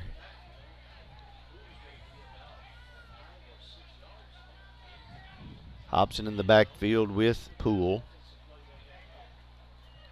Poole's going to roll out to his right. He's got a receiver, and a good catch there by Zachary. Oh, they're saying it was incomplete. I thought he got his hands underneath it. There's a flag down as well. Definitely hope that's not holding in the end zone.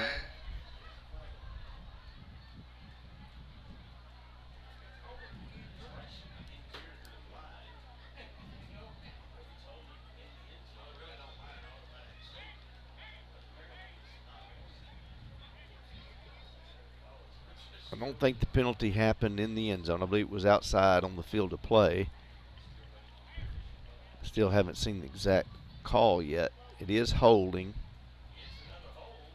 And it's going to be declined, so it'll be a 2nd down and 10. 39 seconds to go here in the first half. I believe they could hand the ball off to Hobson and get some positive yards here and get yourself some room. Ball given to Hobson. Cuts it upfield, and he will get out to the 5, and at least that gets you a little bit more room of what you can do with your offense. Yeah, it gives you a little bit of breathing room. Hobson did a good job of following his blocker and Jason Patrick there. They brought Jason in as a kind of an up back, and he was able to seal that edge and get Jalen some room to work with. It gets it out to the 5 or right at the 5. It's going to make it a 3rd down and about six or 7 to get to.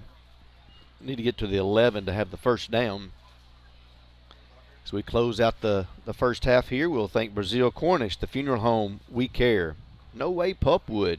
You hug 'em, we cut 'em. Authentic American Lager.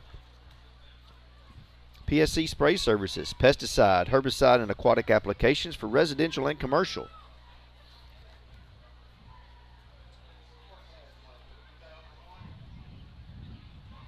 And we want to thank our title sponsors, Bank of Delight, the biggest little bank in Arkansas. Casa Carlos, the best Mexican food in Prescott. And Blake Montgomery, vote Blake Montgomery for prosecuting attorney. 29 seconds to go, first half. Prescott with a 3rd and 7.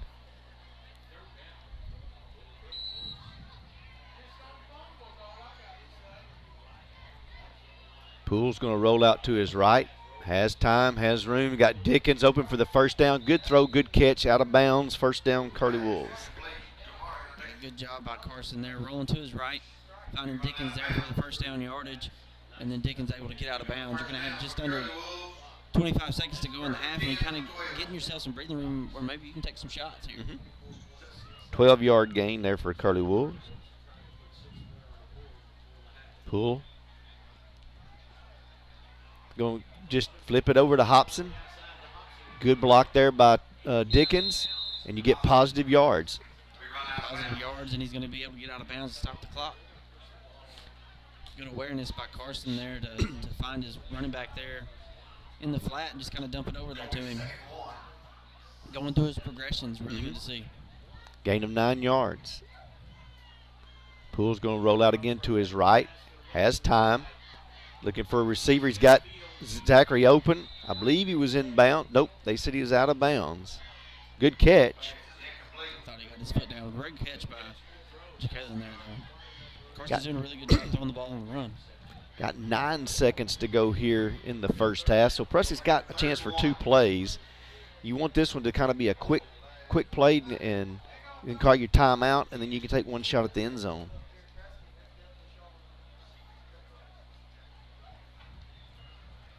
Poole looking for Grigsby. He's got him open, and it's caught him in stride, and he is going to get out of bounds with 1.5 seconds to go here in the first half. Great job. Great route. Ran the post and go, deep post and go, and Grigsby was able to get behind the defender. Carson threw a great ball, led him all the way, and was able to get out of bounds and stop the clock with just a second left. It's going to be a 57-yard pass play. And Zacharias is going to come on for an a field goal here.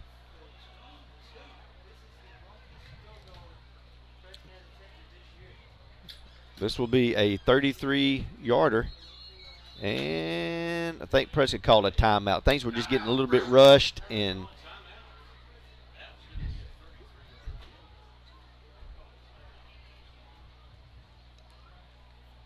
there was a late lineman getting onto the field, and then they moved again. They moved back for their spot on the field for the placement. Things were just out of sync. License plate Texas NVV 3097 at halftime. Would you please go move your car where someone can get out? You're behind the air building there. Thank you. Ball is marked at the 16-yard line, so it should be around a 33-yard field goal attempt.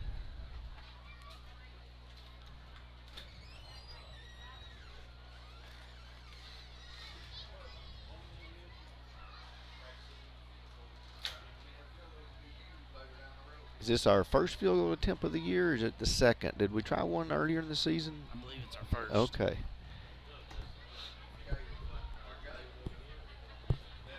If it's not our first, it's our longest. It's definitely the longest one for the year.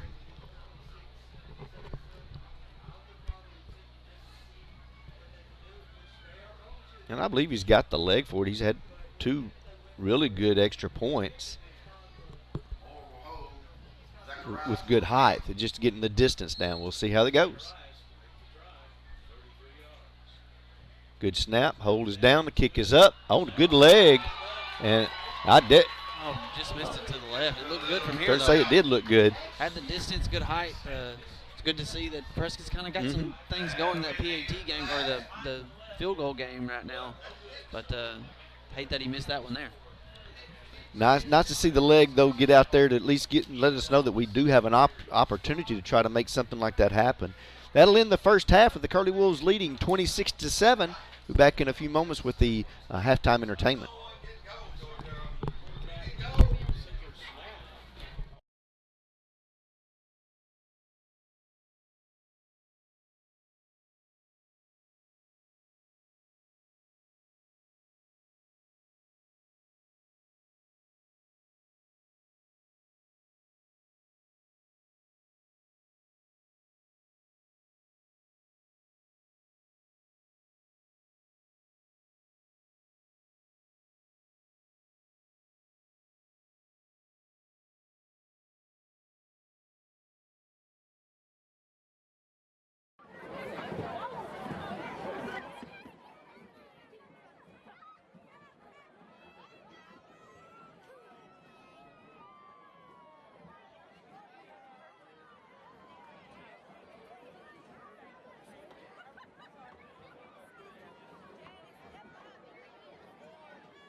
Entertainment, please welcome the Wolf Pride Marching Band.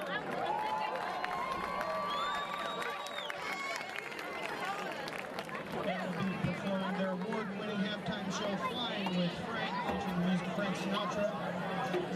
Selections will include Come Fly With Me, Fly Me to the Moon, and Theme from New York, New York. The band is under the field direction of drum major Nicholas Gill. Drum major, is your band ready?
Hi, my name is Blake Montgomery, and I'm running for prosecuting attorney for Hempstead and Nevada counties in this upcoming May election. I grew up in Hope, and I love Southwest Arkansas.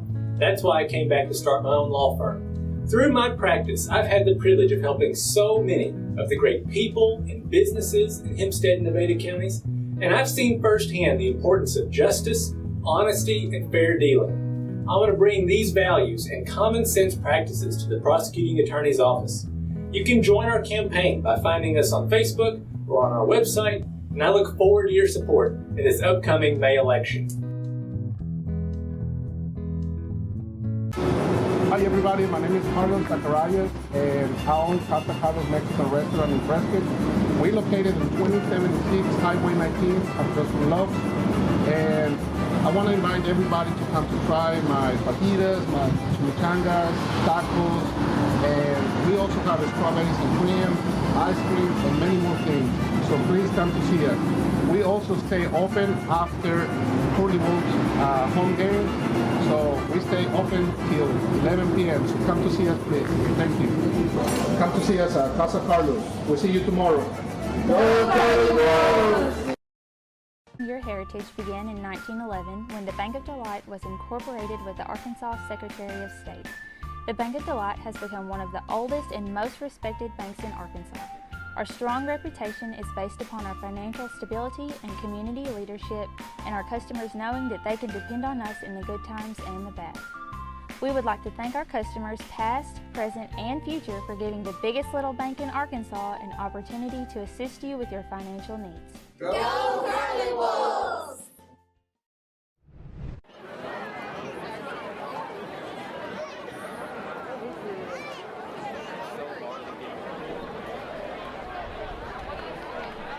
We are all set for the second half as the Prescott Curly Wolves and the Bismarck Lions are ready to have the second half kickoff. Prescott leading 26-7. We'll begin our half thanking our title sponsors, Bank of Delight, Casa Carlos, and Blake Montgomery for prosecuting attorney. Did here at halftime, and the other, I guess the game of 3A this week is Glen Rose at Center Point. That game is tied at 14. And we expected that game to be very good, and that's a battle really for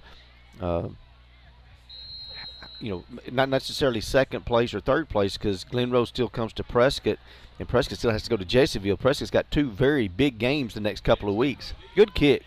Eford's going to take it at about the 19, and will be out to the 32, 33-yard line.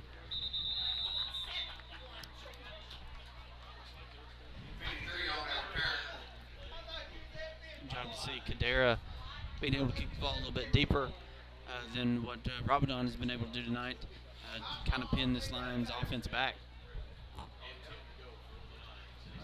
Bismarck will take over on their own 32-yard line.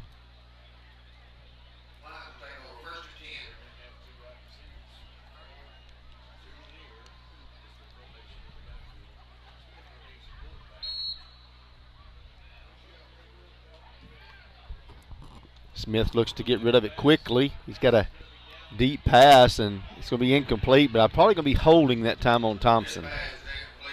Yeah, DeTevern, I think, had a hold of the back of his jersey there when he was trying to get away from him.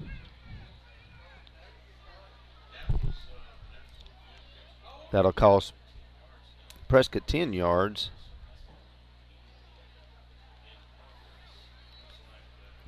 This is the furthest the Lions have started on an offensive possession tonight.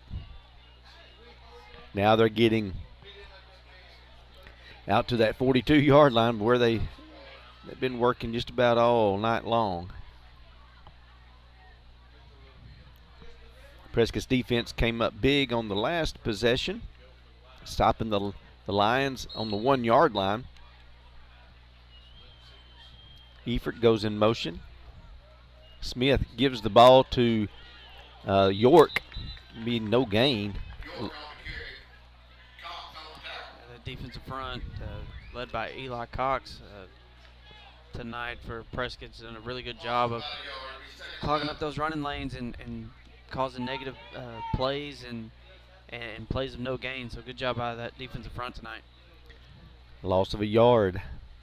Yeah, Eli's played very good tonight. He's been able to handle that line of scrimmage, and he's helping to tie up a lot larger offensive player there. Oh, Smith couldn't come up with the snap. He does get away for a moment, and then the Curly Wolves will push him out of bounds at about the 40. Job there to put some pressure on him after he missed that snap. It's a couple of snaps that have been off for the Lions tonight.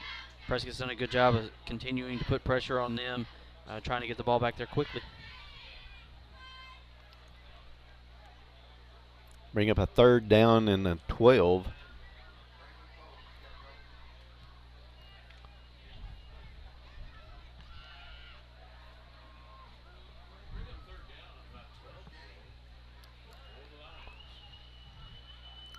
Another low snap.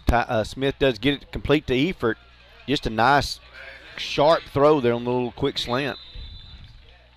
Yeah, Smith was able to really put his arm strength to the test there and push that one in there for Efert. Quick slant route.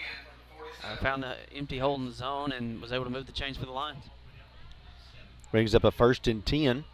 Now into Curly Wolf territory, marked at the 47, gain of 14 on the last play. 10.5 minutes to go, 3rd quarter.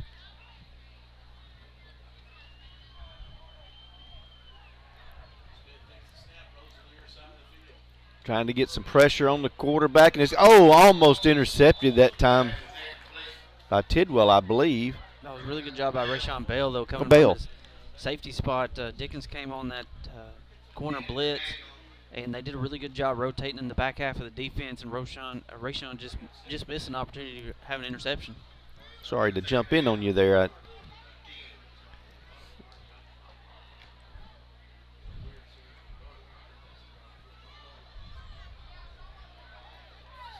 Second down, 10. Smith looking for Weeks. Now he's going to just throw out to his safety valve there. And he's going to get close to a 1st down. That's number 25, Urban. Yeah, Urban did a good job of just finding some open grass there in the flats, and Smith did a good job of finding him. They got some positive yards out of there. Going to bring up a 3rd and short. Prescott's going to have to stand strong here on defense. Gain of 9 yards. Looked down over at our down marker, and Wayne Glass has though there's something must have happened to it, because normally it's about 2 foot higher in the air. On that pass play earlier, or when Smith scrambled, they kind of ran into it. Ball pitched to number 15 on a little jet sweep. That was Daniels on the carry. He tried to cut that one upfield and slipped. I think they're going to mark him just short.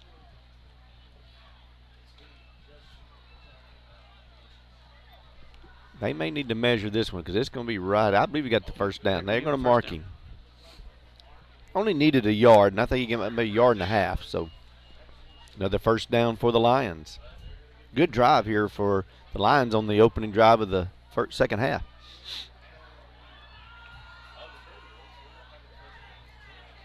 Weeks will be split to the right, 3 receivers to the left.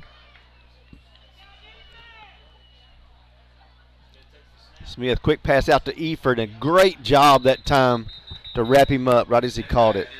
Yeah, that was Bell again, come down quickly on that screen pass to get a hand on him and stop his forward progress. Gonna be a loss of 3 yards on the play.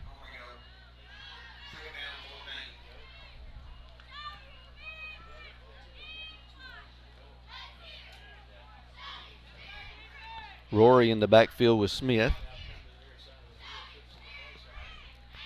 Smith looking for a little quarterback draw, and a good job there by Katera.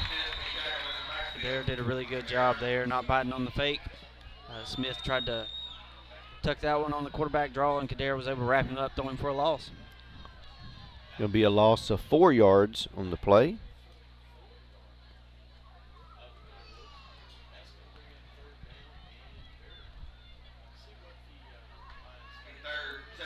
About 17 is what the Lions need to reach the 1st down marker. I expect them to be in 4-down territory. They've gone for it a couple of times in this situation. Smith's looking deep. He's got Eford, and it's going to be incomplete. Yeah, Eford was open going towards the sideline, but Smith threw him that one back towards the middle of the field where he wasn't able to make a play on it. I think they're going to take a extension hole over there to the down marker. Maybe you can get that raised up because it looks like that's what broke, was a stick that kind of helps to extend it to a higher point.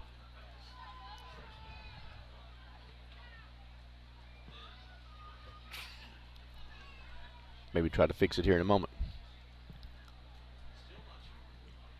Officials are having discussion on this side of the field. Not sure what it's about. Take this time to.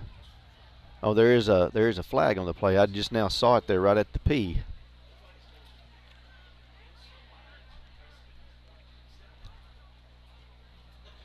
I want to thank Bank of Delight, the biggest little bank in Arkansas. Casa Carlos, the best Mexican food in Prescott, open late normally after home games, but they will not be open tonight.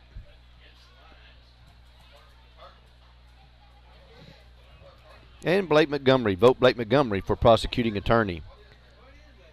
It's going to be a 4th down.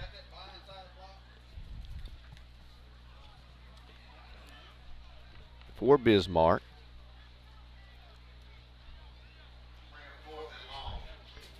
They're going to, it's about a 15-yard penalty. I didn't see the call, did you? Did not. Unsportsmanlike conduct is what I'm being told. And that may have been after the play. So the Lions will be punting.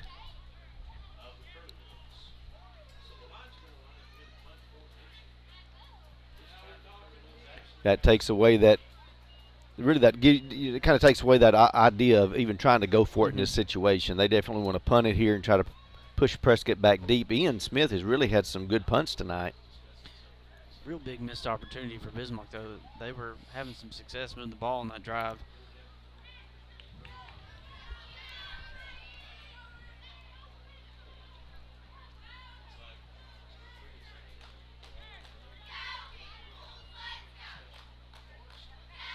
Officials are ready. Smith gets the snap, punts it away. It's blocked, and it's going to be recovered by Bismarck, and that will be Bismarck's ball. Dickens couldn't come up with it. That's a frustrating play, but it's the effort. I mean, I don't take away the effort that Dickens was trying to make something happen there, and just didn't work. Yeah, it could have been a really big play for Prescott if he would have been able to bring that one in. Just a missed opportunity, but defense is playing good so far here in the second half. If they can keep that up, they'll be able to get the ball back. That brings the turnovers to 2.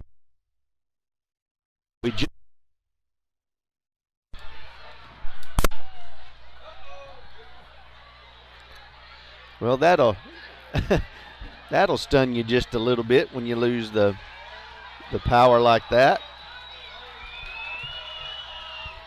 I know that that's happened before at a ball game when there was a little bit of weather in the area, and it shuts everything down. It'll take a few minutes for these lights to cool down before they can come back on. So everybody will just kind of have to stay settled for just a minute till the power can come back on and we can get the game resumed here.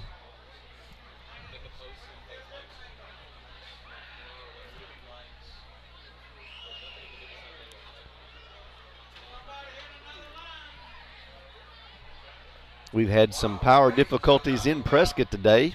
The largest graduating class for Prescott High School. And 50-year reunion, the class of 1971. They're announcing the class of 1971 who is celebrating their 50th class reunion, and That was the largest graduating class from Prescott.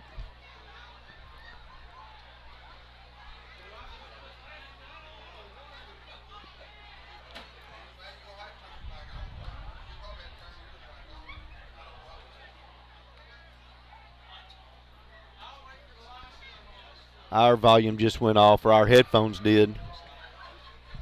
I can still hear you. Mine just went off. You still hear me though? I can still hear you. I can still Yeah, hear mine's off. I can't hear anything. Are we still on the air?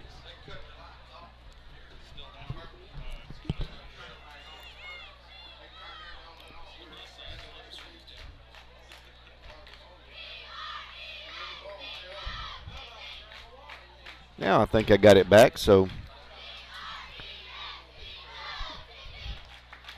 technical difficulties all around this evening. I always like to make things interesting.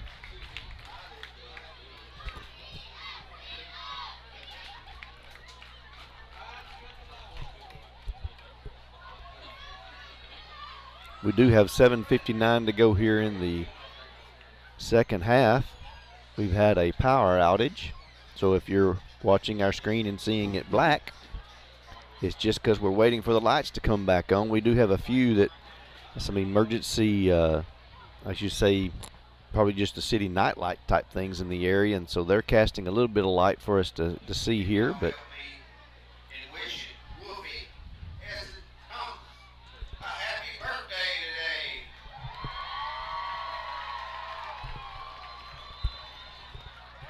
as we consider what all is at stake for the Prescott Curly Wolves here this year and the next few weeks, we've got a big game tonight with Bismarck.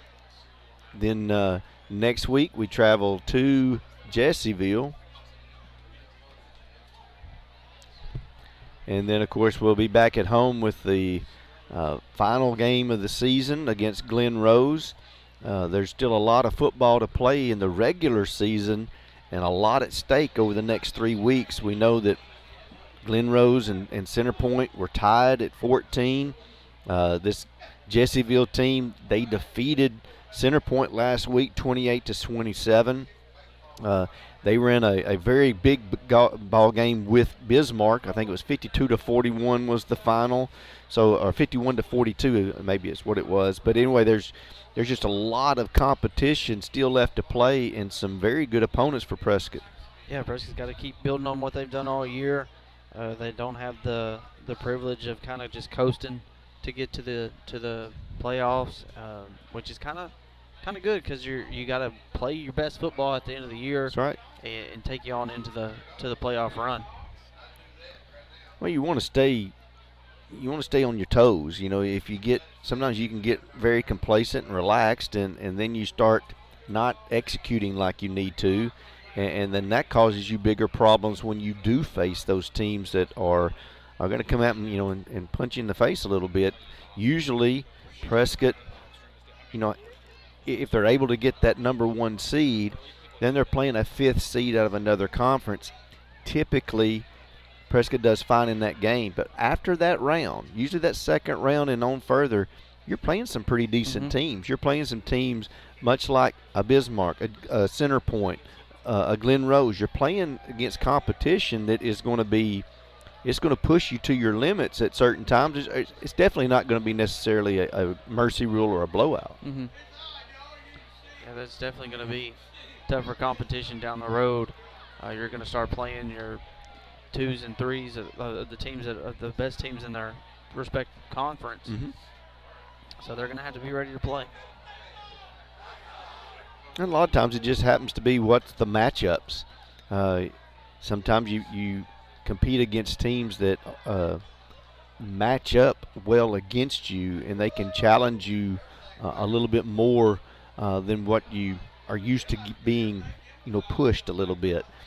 You play against teams that you're not familiar with.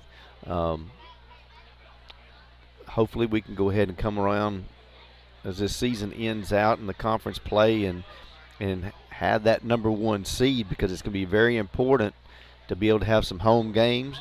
You're being able to play at home. no matter what the situation is really this year, Prescott more than likely will be on the road for a semifinal game based on how the brackets are drawn out this year. And they're going to have their hands full just getting to that game because they're going to have I think, some very good competition in that second and third round. You know, in last year, the quarterfinals, McGee came in here and knocked Prescott, you know, out of the finals or out of the playoffs, and then went on into the finals, lost to Harding Academy, and what it ended up being just if McGee had not turned the ball over as much as they did, it would have been a very close ball game.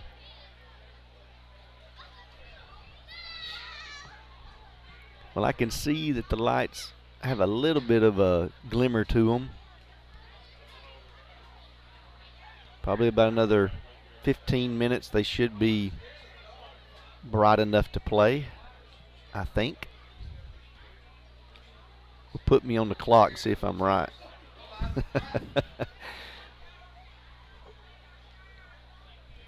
We will thank some more of our sponsors as we have a little bit of this downtime right now. Dalrymple Crane Accounting, bringing you professional accounting services year-round.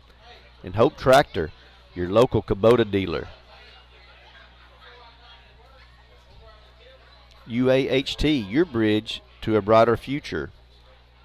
Herndon Fuqua, our families serving yours. And as we mentioned all these sponsors throughout the year, we want to encourage you to be sure when you're around these individuals, or if you're around their businesses, that you'll take the opportunity to thank them for allowing us to bring you these games each week, because without them we couldn't do it. And we thank all of them for helping us. We enjoy doing the games, but we need the sponsors to help us to be able to bring it to you.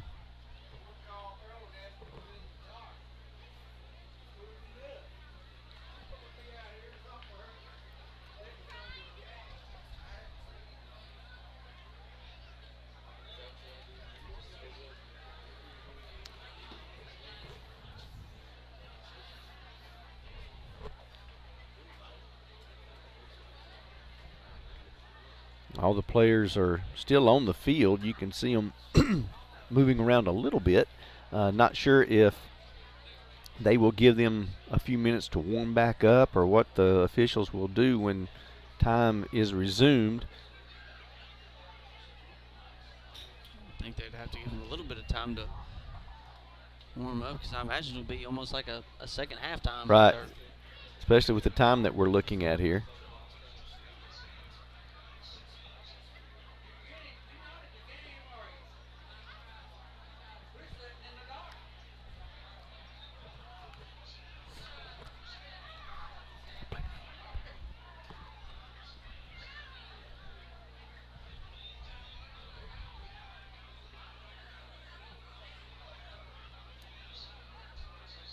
If you're not able to make the trip to Jessieville next Friday night, we do hope that you'll join us on SWARC.today.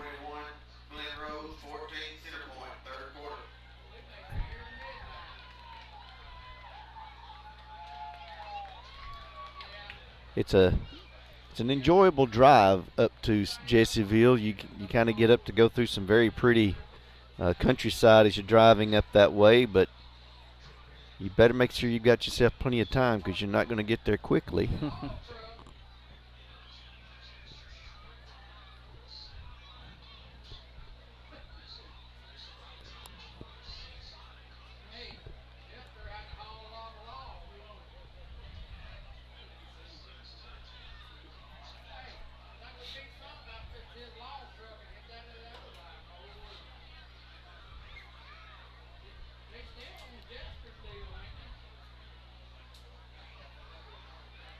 Well, Brandon, I was wrong. I don't think the lights are easing back on like I expected them to. No, I don't think they are.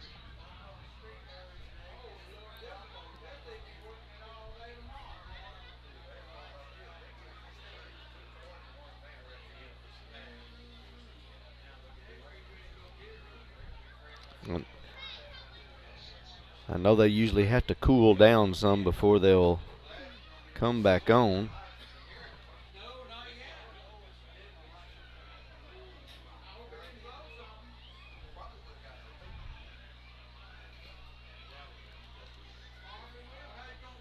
We usually don't have that problem because they're turned on fairly early when you get here for a game.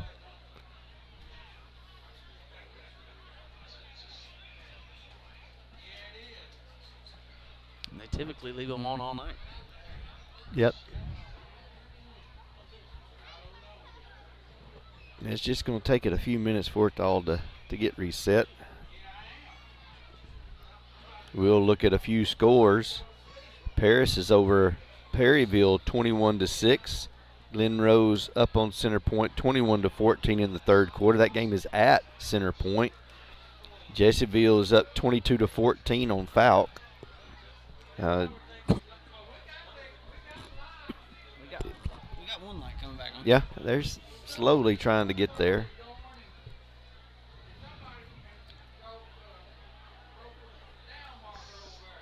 I was going to say, I was thinking one of the Hoxie's up big over Manila, 49-0. Harding Academy's up 26-10 on Melbourne.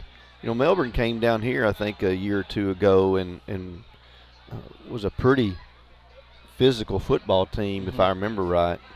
That was last year that they were here. The week before the McGee game. Right.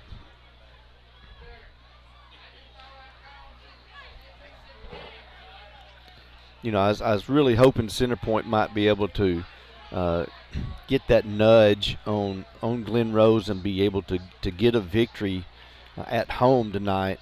The thing is about Center Point is the one thing that we noticed in the game that we played against them is that third and fourth quarter is when they start to wear down, just because of the guys are going both ways. They're not as deep.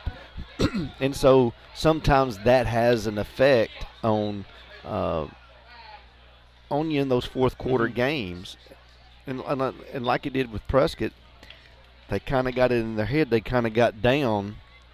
And last week the same thing happened. They were up 27-14 on Jessieville. Jessieville came back and won 28-27. So it gets in your head, oh man, here we are, we're close, we got it, and then it slips away. So it gets frustrating for the players and the coaches to try to keep that mind sharp. Yep, it's a four-quarter game, always has been, and the good teams know how to close them out. Right. Well, that's one of the things that here in Prescott, I know a lot of schools focus on that fourth quarter, but the fourth quarter is you know, even in your practices, you're tired, it's at the end of the practice, but then that's when you got to focus to do the little things. And the coaches try to really emphasize that so that you don't forget. And you dig down just a little bit deeper.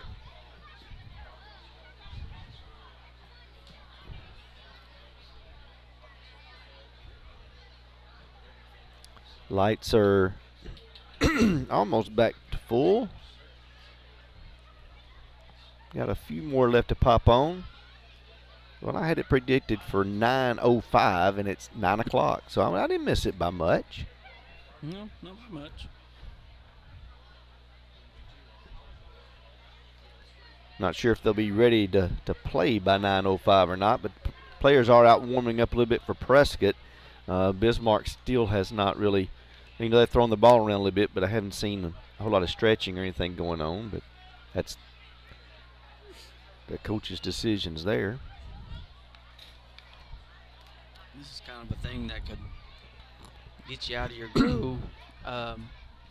In the game flow, you were just come out of halftime, ready to get back going, and then you have that happen. You got to sit around on the sideline for a little bit. You get thinking about what's going on after the game. Right. So you got to get locked back in here. Bismarck's getting back out there on offense. They moved the ball a little bit here to start the second half. Prescott's got to keep playing well on defense. Prescott hasn't had an offensive play yet here in the second half. We've got 7:59 to go here in the third quarter, and we will get back underway. as Bismarck takes the field after our moment of power outage.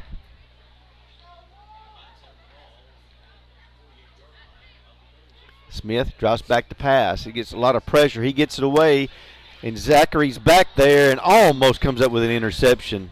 Good coverage there with Eford. Yeah, really good job. Zachary stuck right in his hip pocket. Was able to get a hand on the ball and almost caught it on the deflection. Zachary kind of took a bad fall. Kind of landed a little awkward. I don't know if he landed on a knee or an ankle or of Eford, or maybe he just kind of felt a little awkward. So he'll come out. Looks like Grigsby will go in his position. Smith's going to keep it. He just turned, and then he'll be stopped by Patrick at the 47.